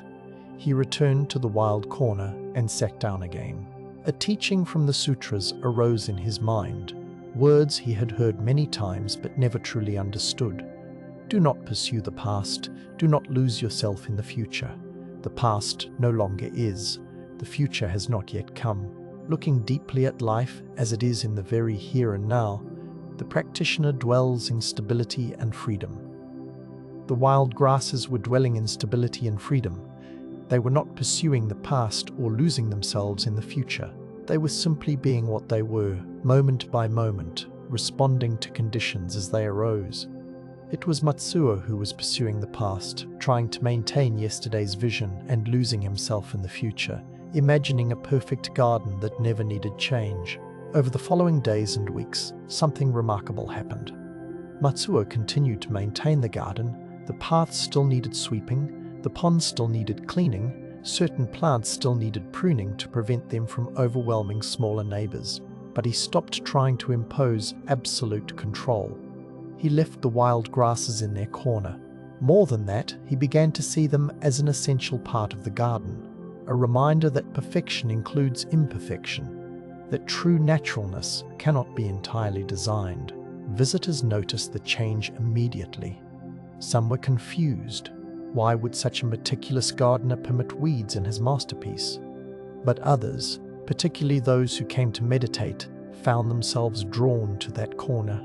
There was something alive there, something unforced, that made the rest of the garden's beauty feel more authentic rather than less. The wild grasses seemed to say, all of this precision, all of this refinement, still rests on wild earth, still depends on forces beyond control. Matsuo began to experiment, allowing small touches of wildness to appear elsewhere in the garden. Not disorder for its own sake, but spaces where nature could express itself without his constant intervention. A volunteer maple seedling that had appeared in an unplanned location, he let it grow, and discovered that it created a view he never would have imagined. A patch of clover that appeared in the moss, he observed how bees loved it, how it added a different texture, and he let it remain. His garden became famous in a new way. Before, people had admired its perfection. Now, they admired its wisdom, the way it seemed to balance human intention with natural spontaneity, the way it suggested rather than insisted, the way it left room for surprise and discovery. One day, nearly a year after his first conversation with Ryan about the wild grasses, Matsuo was working in the garden when a distinguished-looking visitor arrived.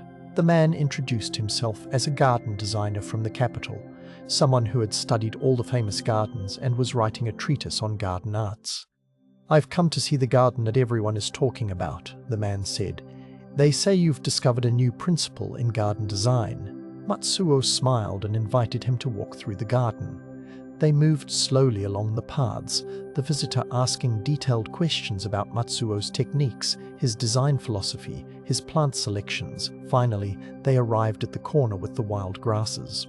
"Ah," the visitor said, "and this must be the famous wild section. Very clever, incorporating deliberate wildness as a contrast to the refined areas.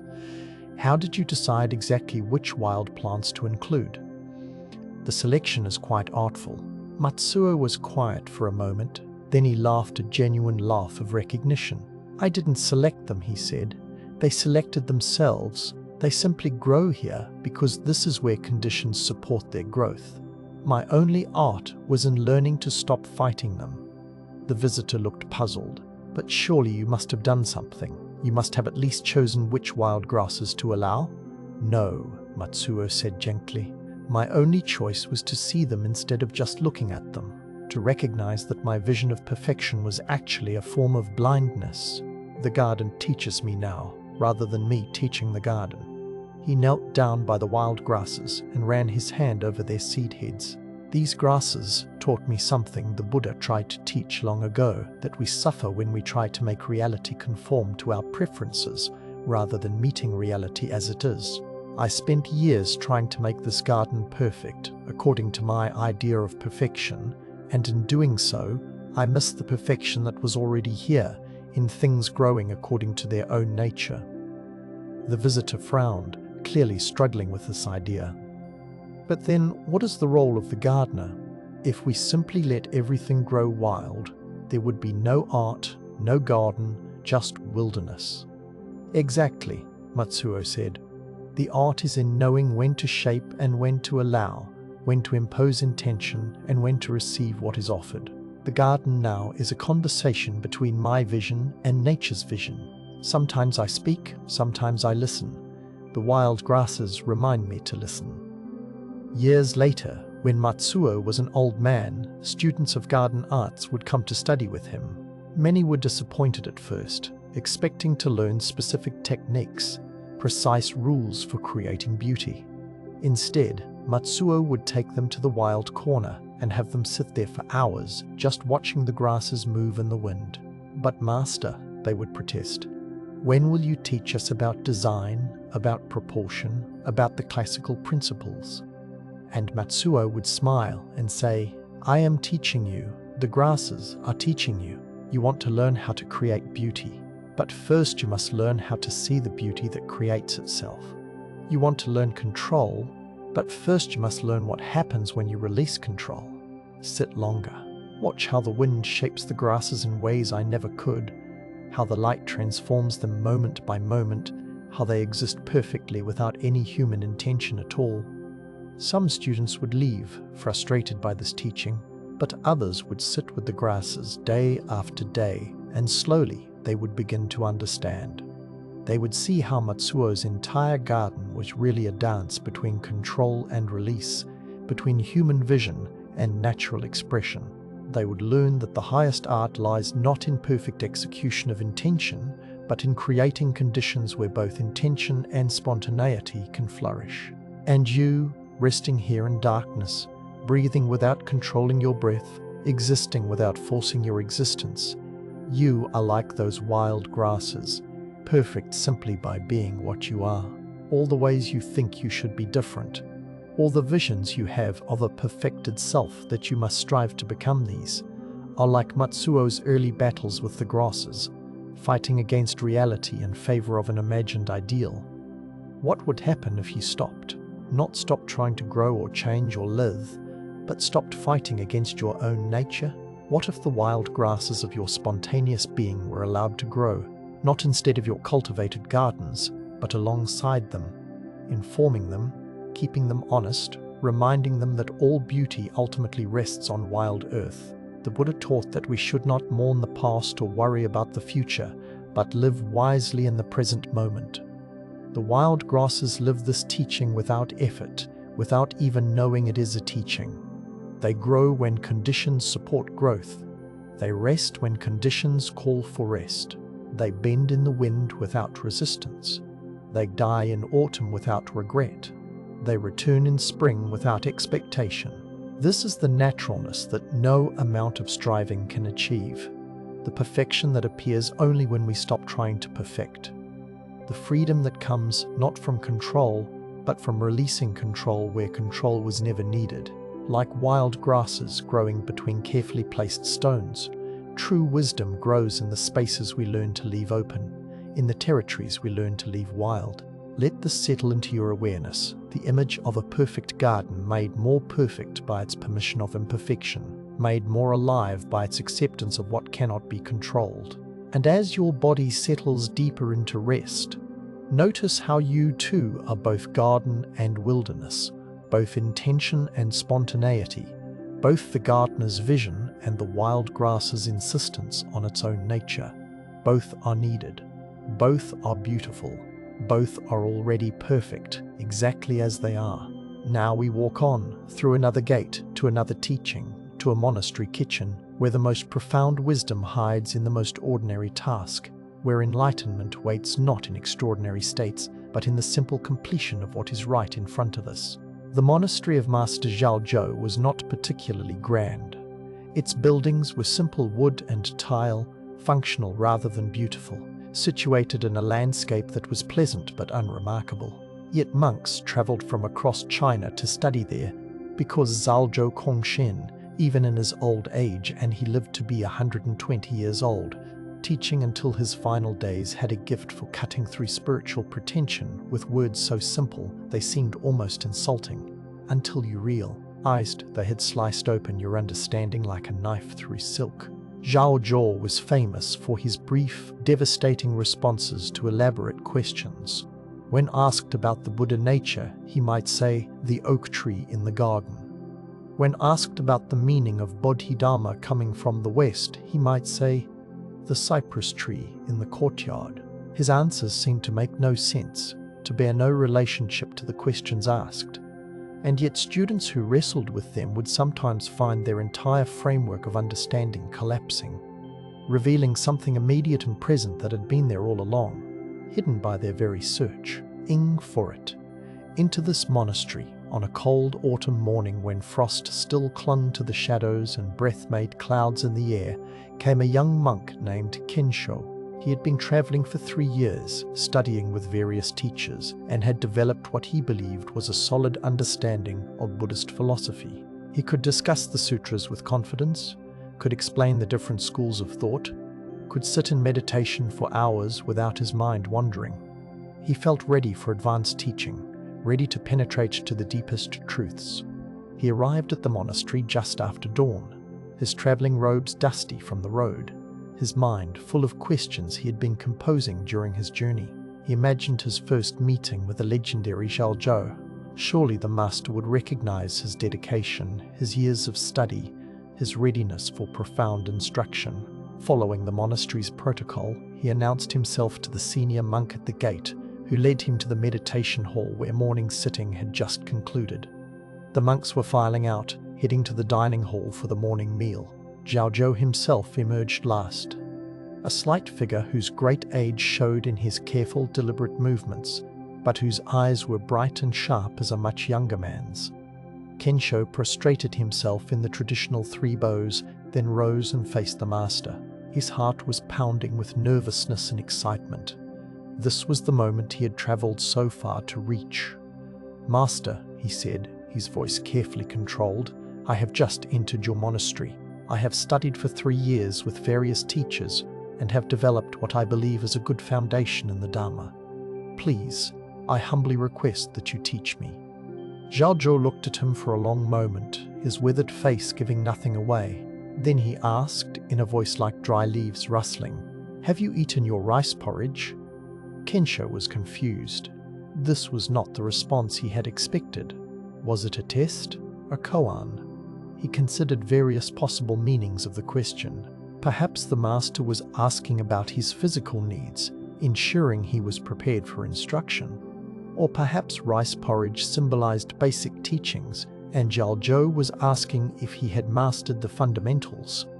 "Yes, master," Kensho replied, still trying to decode the question. "I ate rice porridge at the last monastery where I stayed 2 days ago." "Then go wash your bowl," Zhao Zhou said, and turned to walk away. Kensho stood frozen, stunned. That was it? That was the great teaching? Go wash your bowl?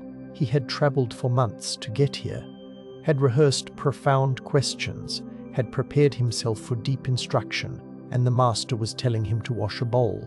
He called after Zhao Zhou, unable to help himself. "Master, please, I don't understand. Is this a koan? What does washing the bowl symbolize?"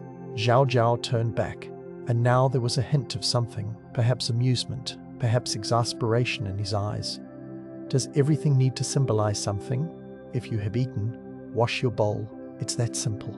Then he did walk away, leaving Kensho standing in the courtyard feeling foolish and deflated.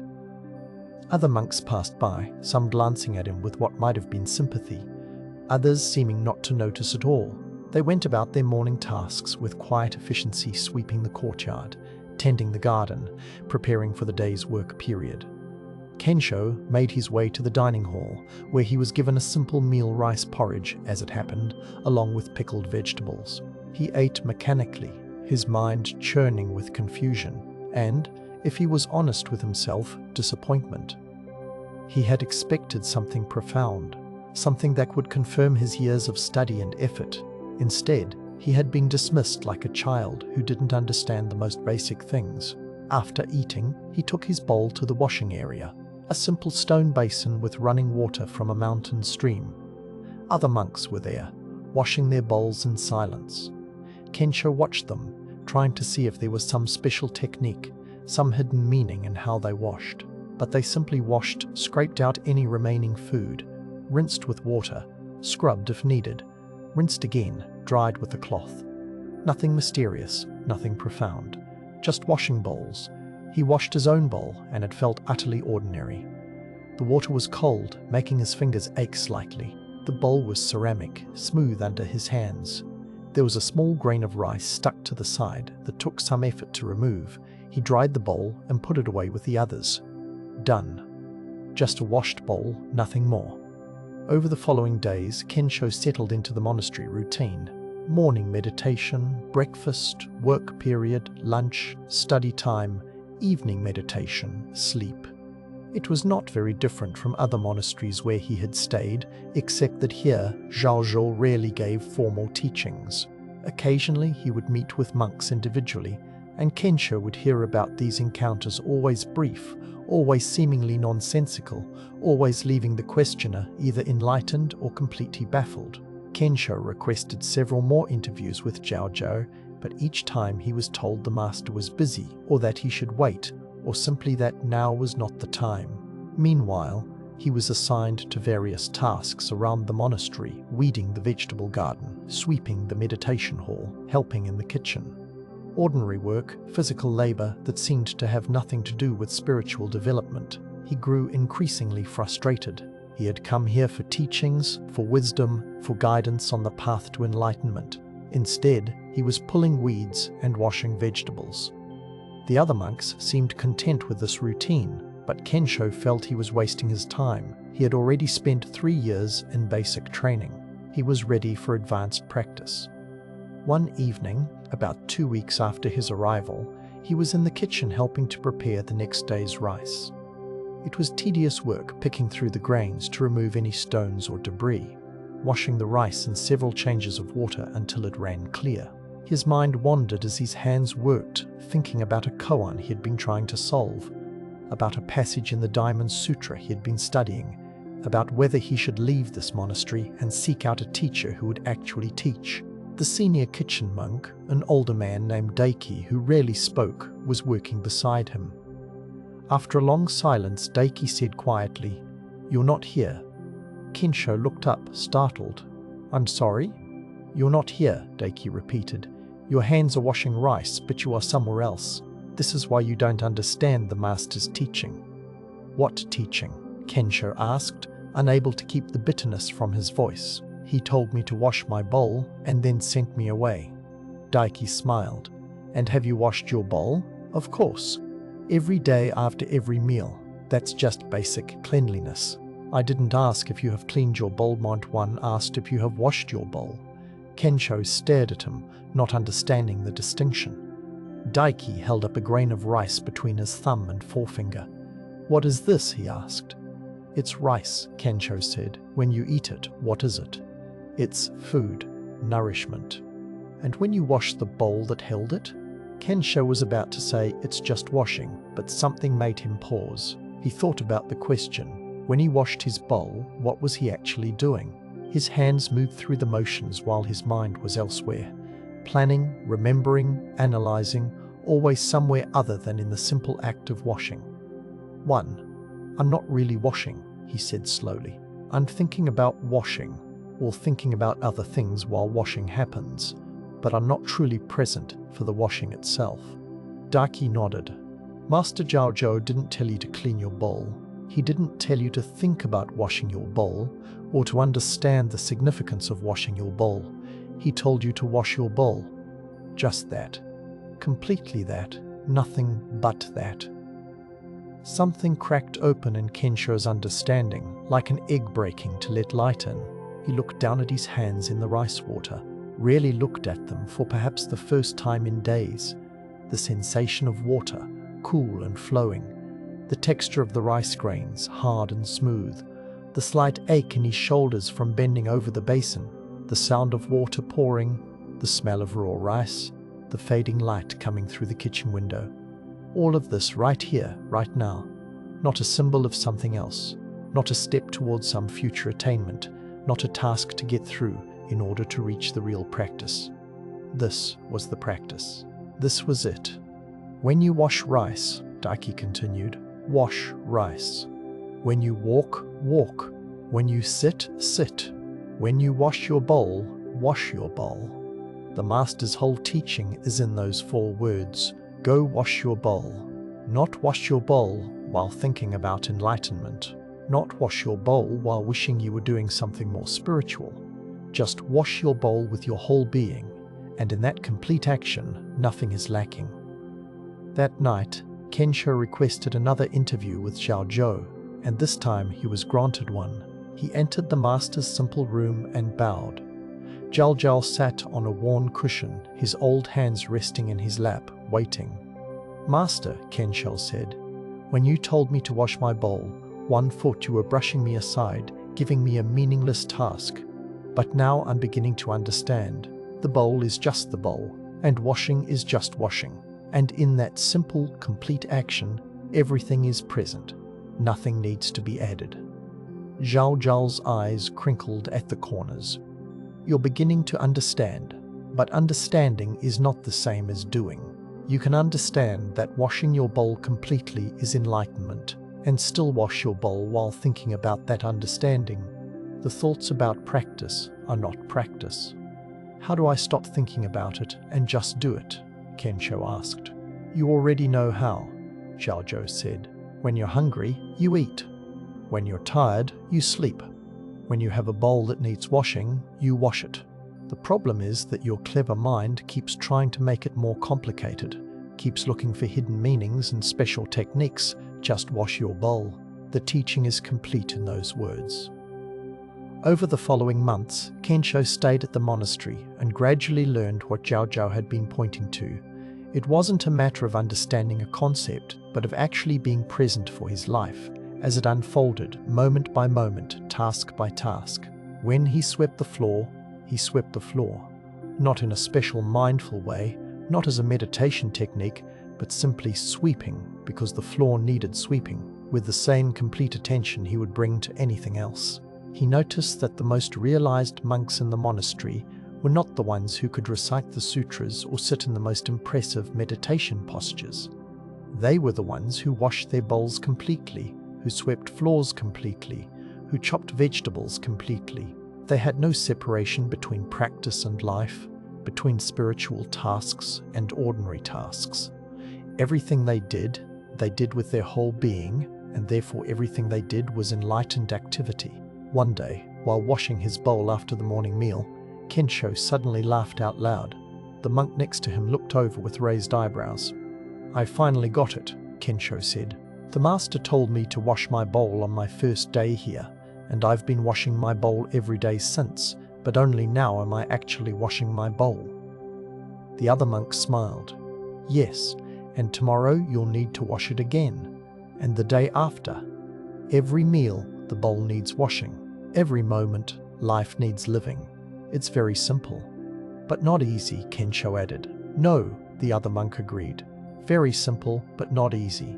The mind wants something more complicated, something more special. It takes practice to be satisfied with simple washing.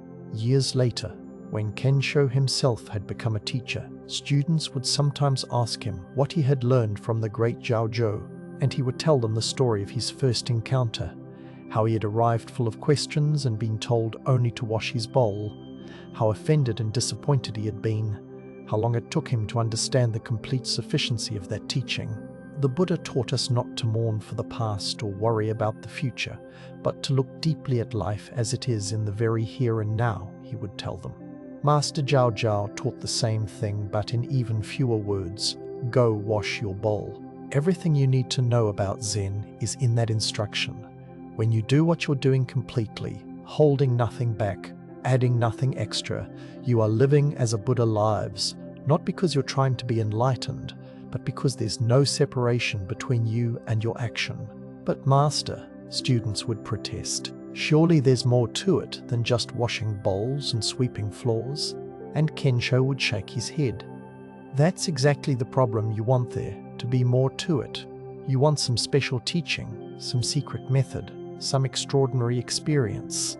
But Jiaozhou is telling you that the extraordinary is hidden in the ordinary. Or rather, the ordinary is the extraordinary when you actually show up for it completely. Have you eaten your rice porridge? Then go wash your bowl. It really is that simple. And you, lying here in darkness, breathing in and out. This is your bowl to wash. This moment, exactly as it is your practice. Not preparation for some future moment of clarity or peace or enlightenment. Not a task to get through so you can reach the real practice. This breath, this darkness, this body settling into rest, this is it. This is the whole teaching.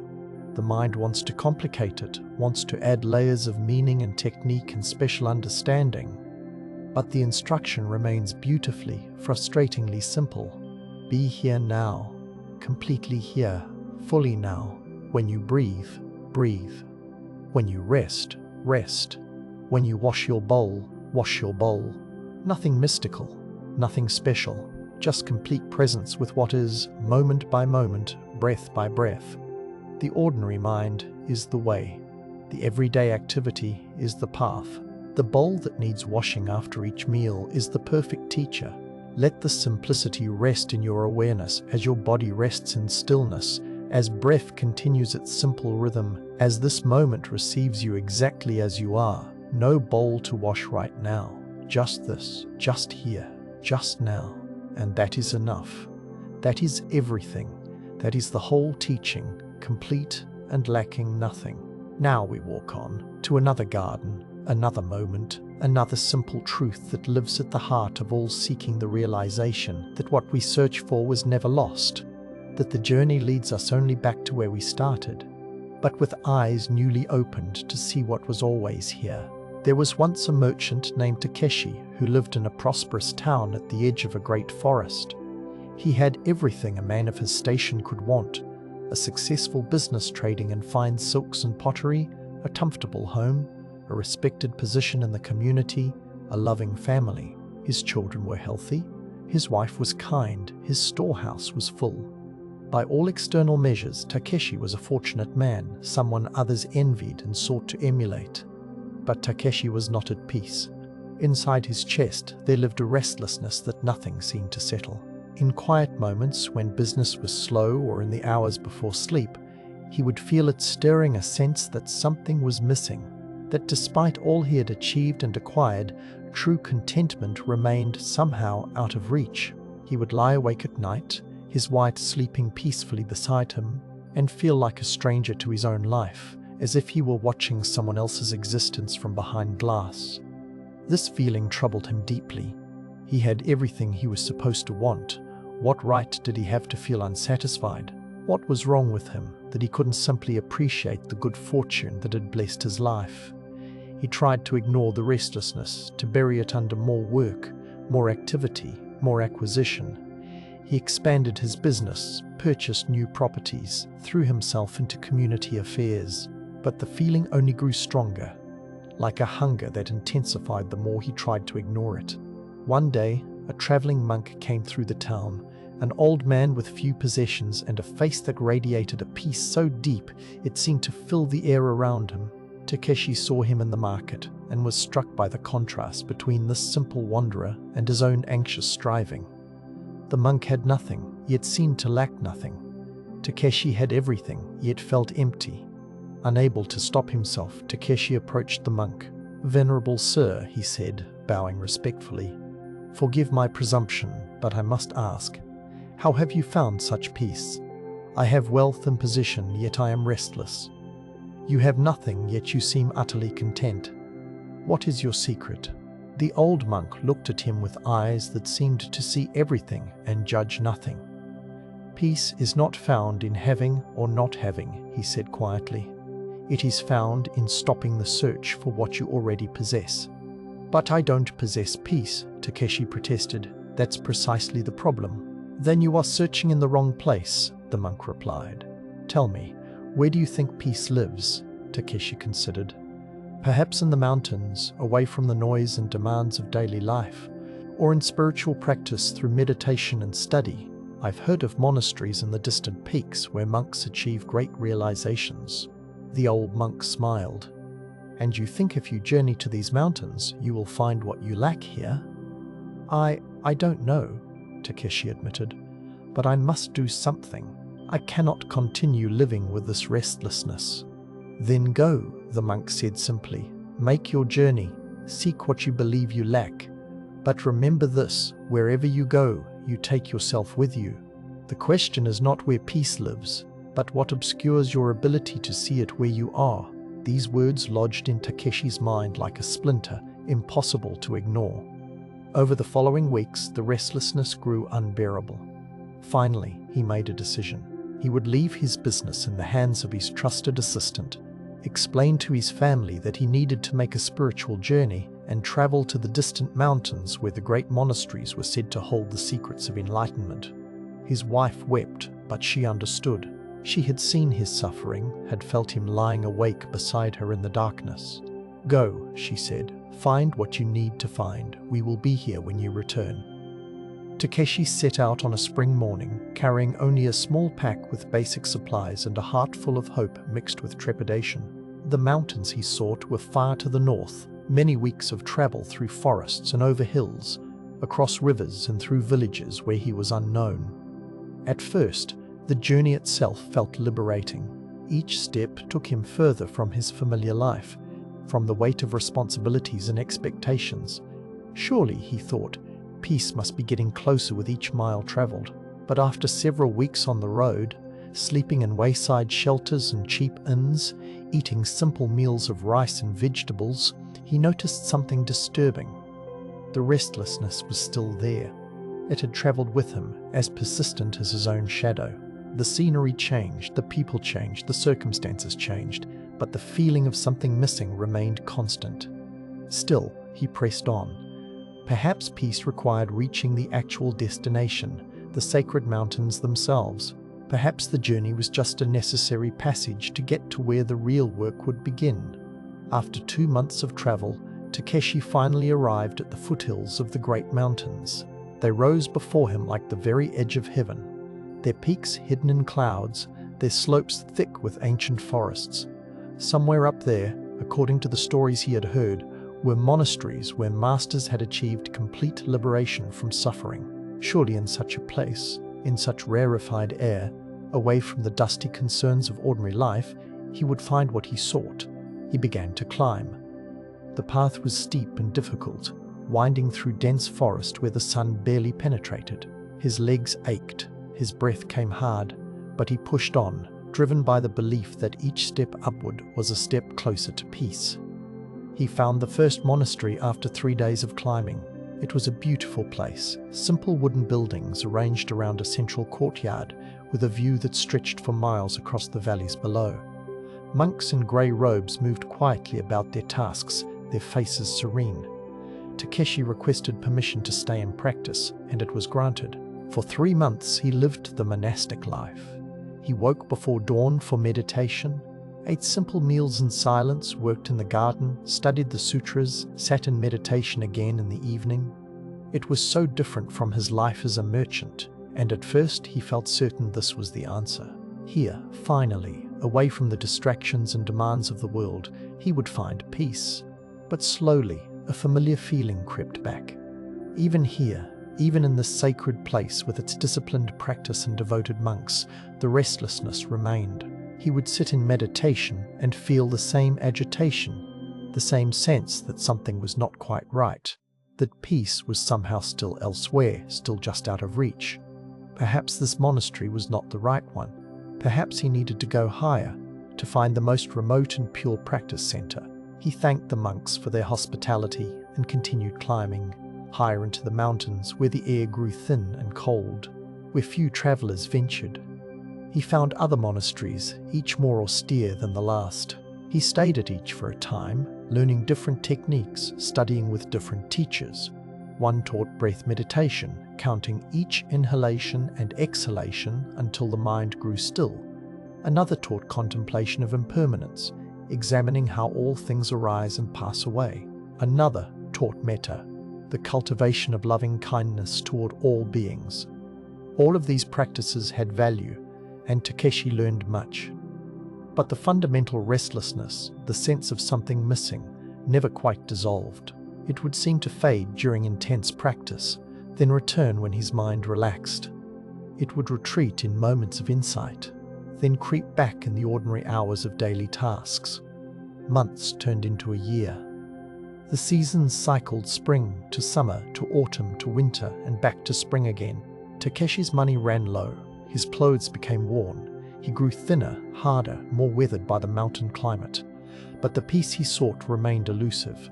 One day, standing at the edge of a cliff near the highest monastery he had reached, looking out over the vast expanse of mountains and valleys, Takeshi felt something break inside him. All this way, all this effort, and he was no closer to peace than when he had started. Tears ran down his face, freezing in the cold mountain wind. "What am I doing wrong?" he cried out to the empty air. "What more must I do? How much farther must I go?" And in the silence that followed his cry, a memory arose, the old monk in the market. His words, "Wherever you go, you take yourself with you."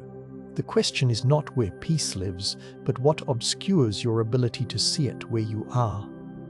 Takeshi stood very still. The wind whipped around him. But inside, something had gone quiet. Where you are.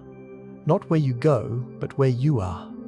He looked down at his feet on the rocky ground. He was here. Right here. Not in some future moment of achievement or realization, but here, in this present moment, on this mountain, in this body, with this breath. And in that moment, standing on the edge of a precipice far from home, Takeshi understood. Peace had never been in the mountains. It had never been in the monasteries, or the practices, or the distance traveled. Peace was in the simple fact of being present, fully present, right where he was. And if it was here, then it had also been there back in his town, in his home, in his ordinary life, with his wife and children and business. The Buddha had taught, there is no path to happiness. Happiness is the path, not happiness waiting at the end of the journey, but happiness or peace, or contentment, or whatever you wanted to call, that deep okayness with life existing in each step of the journey itself, if only you were present enough to feel it. Takeshi had been so busy searching for peace that he had never stopped to notice the peace that already existed in the simple moments of his life, the morning light on his wife's face, the sound of his children's laughter, the satisfaction of a day's work completed, the taste of rice, the warmth of his home. All of it had been there, but he had been looking past it, through it, beyond it, seeking something he imagined was more valuable, more special, more spiritual. He sat down on the cold rock and laughed a sound that was half sob, half genuine amusement at the cosmic joke of it all. He had travelled hundreds of miles to learn what the old monk had tried to tell him at the beginning. You cannot find what you already have. You can only stop overlooking it. The next morning, Takeshi began the long journey home, but now he travelled differently. Instead of rushing toward a destination, always focused on what lay ahead, he noticed the journey itself, the changing landscape, the people he met along the way, the taste of water from mountain streams, the ache in his muscles at the end of a day's walking, the way firelight danced on the walls of wayside shelters, the stars visible in the clear night sky. All of it was enough. All of it was complete, not because it was special or extraordinary, but because it was real, was present, was happening now. The journey home took 2 months, and with each step, Takeshi felt lighter, not because he had found some secret teaching or achieved some spiritual state, but because he had stopped carrying the burden of seeking. The restlessness that had driven him from home had not been solved or cured. It had simply been seen for what it was, a habit of mind that looked everywhere except where it actually was, that treated the present moment as inadequate, as merely a stepping stone to some better future moment. When Takeshi finally walked into his town on a summer afternoon, everything looked the same and completely different. The same streets, the same shops, the same people going about their daily business. But he saw it all with new eyes, not as the place he needed to escape from to find peace, but as the perfect place to practice being present, to practice seeing the completeness that already existed in ordinary life. His wife saw him coming from a distance and ran to meet him. When she embraced him, he felt the warmth of her body, smelled the familiar scent of her hair, and was completely there for it, not thinking about what came next, or what had been, or what should be, but simply receiving this moment of reunion as the gift it was. "Did you find it?" she asked, pulling back to look at his face. "Did you find the peace you were seeking?" Takeshi smiled. "I found that I was looking in the wrong direction. Peace was never in the mountains. It was here all along. I just didn't know how to see it." Over the following days and weeks, Takeshi returned to his ordinary life, his business, his family, his community responsibilities. But he returned to them differently. When he worked completely, present for the negotiations and the handling of goods and the interactions with customers. When he ate with his family, he was there, tasting the food, hearing the conversation, feeling the warmth of belonging. When he lay down to sleep, he didn't wrestle with restlessness, but simply noticed breath rising and falling, body settling into rest. The restlessness still arose. Sometimes old habits of mind don't disappear overnight. But now, when he felt it, he recognized it for what it was, not a signal that something was wrong or missing, but simply the mind doing what minds do, creating dissatisfaction as a way of trying to protect and improve. He didn't need to act on it, didn't need to fix it, didn't need to escape it. He could simply notice it, the way he might notice a cloud passing across the sky, and return his attention to where he actually was. Years later, the old traveling monk passed through town again. Takeshi invited him to his home for tea, and they sat together in the garden as evening light turned everything golden. "You went on your journey," the monk observed. "I did," Takeshi confirmed.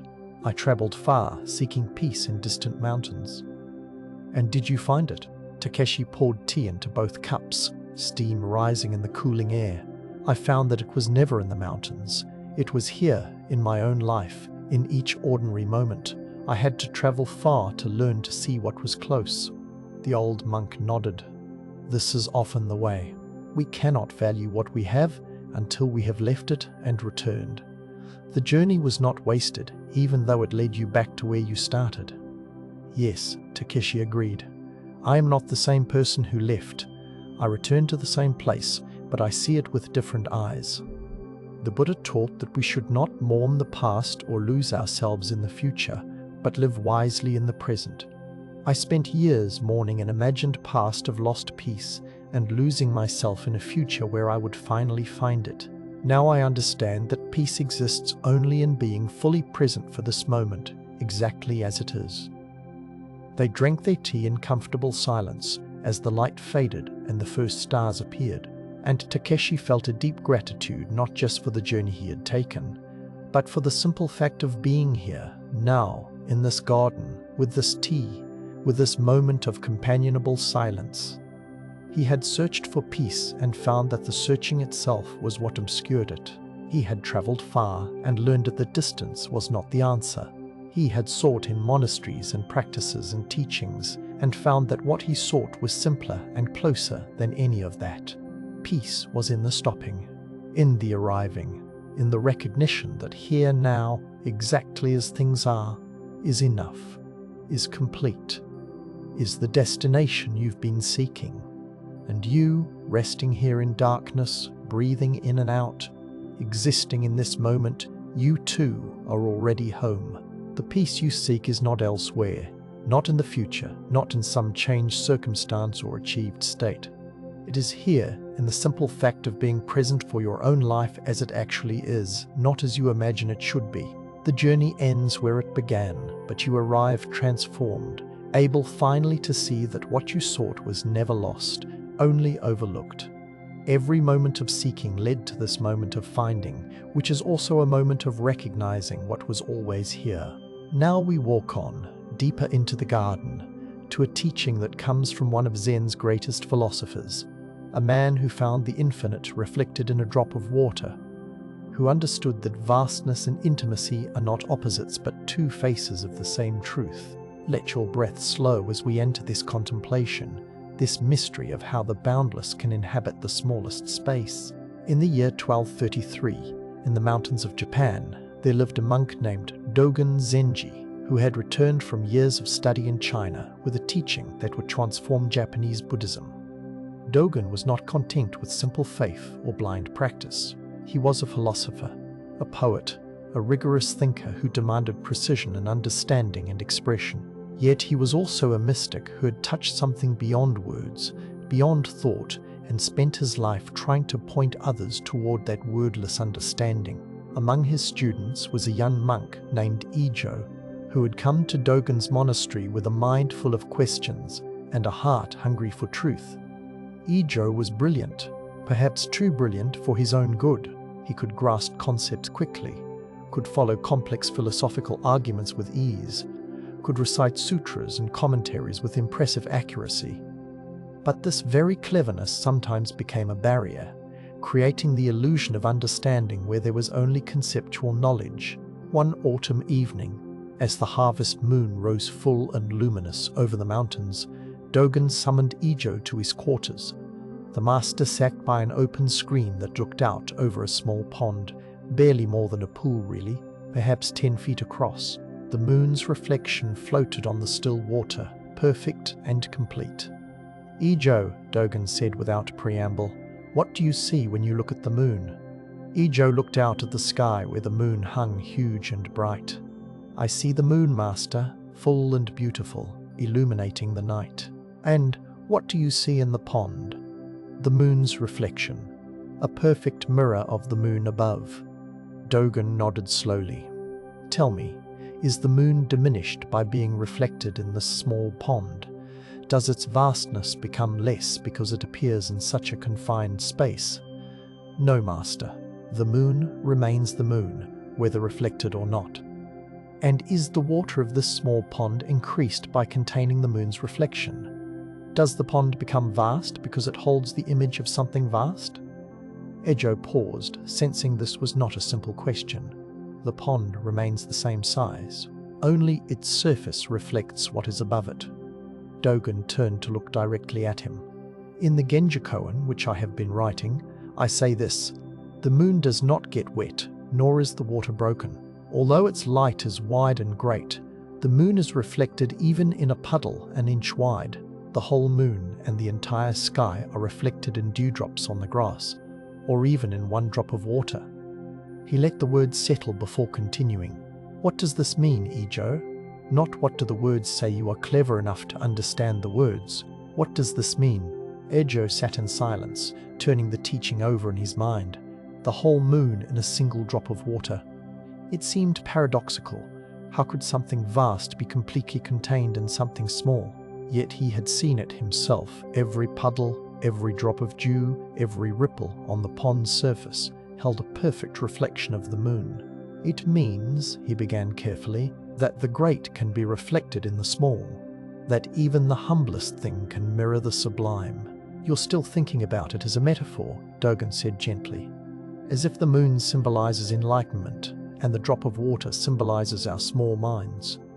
And I'm saying that even small minds can reflect great truth. This is not wrong, but it's not deep enough. Look again, not with your thinking mind, but with your seeing eye." Ijo looked out at the pond, at the moon floating on its surface. He tried to see what Dogen was pointing to, but his mind kept interpreting, analyzing, making meaning. The moon is enlightenment. The water is consciousness. The reflection is understanding. Each thought seemed clever, seemed right, but Dogen kept shaking his head. "You're making it complicated," the master said. "It's much simpler and much more profound than your concepts. The moon is the moon. The water is the water. The reflection is the reflection. Start there. Don't add your interpretations." Over the following days, Dogen gave Ijo an assignment. "Each morning at dawn and each evening at dusk, I want you to observe water. Any water, wherever you find it. Puddles, streams, the pond, a cup of tea, rain on leaves, dew on grass. Look at how water receives light, how it reflects what is above it, how it contains images. Don't think about it, don't interpret it, just look with complete attention. Ijo accepted the assignment, though privately he thought it seemed too simple, almost childish. What could he learn from watching water that he didn't already know? But Dogen was his teacher, and he had vowed obedience, so each morning and evening he would go out and look at water. At first, it was exactly as he expected. Boring, repetitive, seemingly pointless. Water was water. It reflected things. So what? His mind would wander to more interesting topics, to the sutras he was studying, to the koans he was working with, to the philosophical questions that fascinated him. But Dogen, when Ijo reported back, would always ask the same question. Did you see it? See what, master? Just look. Keep looking. 2 weeks into this practice, something began to shift. Ijo was standing beside a small stream that ran through the monastery grounds, watching the water flow over stones. The morning sun was just rising, and its light caught the water's surface, creating 1,000,000 tiny mirrors, each one holding the sky, the trees, the light itself. And for a moment, his analytical mind stopped trying to understand and simply saw. Each drop of water, even in motion, even rushing over stones, contained everything. The entire sky was in each drop. Not a piece of the sky, not a symbol of the sky, but the whole sky, somehow completely present in each tiny sphere of water. It was impossible, yet it was happening right in front of him. He ran to find Dogen, excited. Master, I saw it. Each drop contains the whole. The infinite is in the finite. Dogen looked at him calmly. What you saw is true, but now you're making it into a concept again. The infinite is in the finites, is just words. Go back, look more. Frustrated, Ijo returned to his observation. Wasn't that what Dogen wanted him to see? That the great could be contained in the small? But the master was right. He had turned his seeing into thinking, had replaced the direct experience with a concept about the experience. He continued his practice through autumn and into winter. He watched rain pooling in stone basins, watched his own breath condensing in cold air, watched frost forming on windows with each crystal containing light. Gradually, something deepened.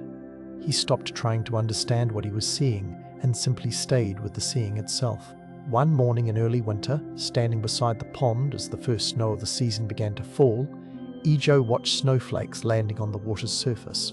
Each flake, before it melted, sat for an instant on the water, and in that instant it reflected the grey sky, the bare trees, the whole world around it. Then it merged with the water and was gone. But the water itself reflected everything the snowflake had reflected, and more.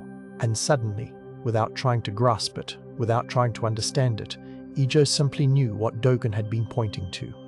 It wasn't about the infinite being in the finite. It wasn't about great things being reflected in small things. It was about the complete interpenetration of all existence, the way each thing contains all things, because there is no fundamental separation between anything. The moon doesn't become small to fit in the puddle, and the puddle doesn't become large to contain the moon. The moon is completely itself, and the puddle is completely itself. And yet in that very completeness they include each other, not through some mystical merging, but through the simple fact of being what they are in relationship to each other. He stood very still, snowflakes melting on his shaved head, and saw it everywhere. Each tree contained the forest and was contained by the forest. Each breath contained all breathing. Each moment contained all time, not metaphorically, not symbolically, but actually in the very fabric of existence itself. When he went to Dogen this time, he didn't speak. He simply bowed deeply and sat in silence. Dogen smiled.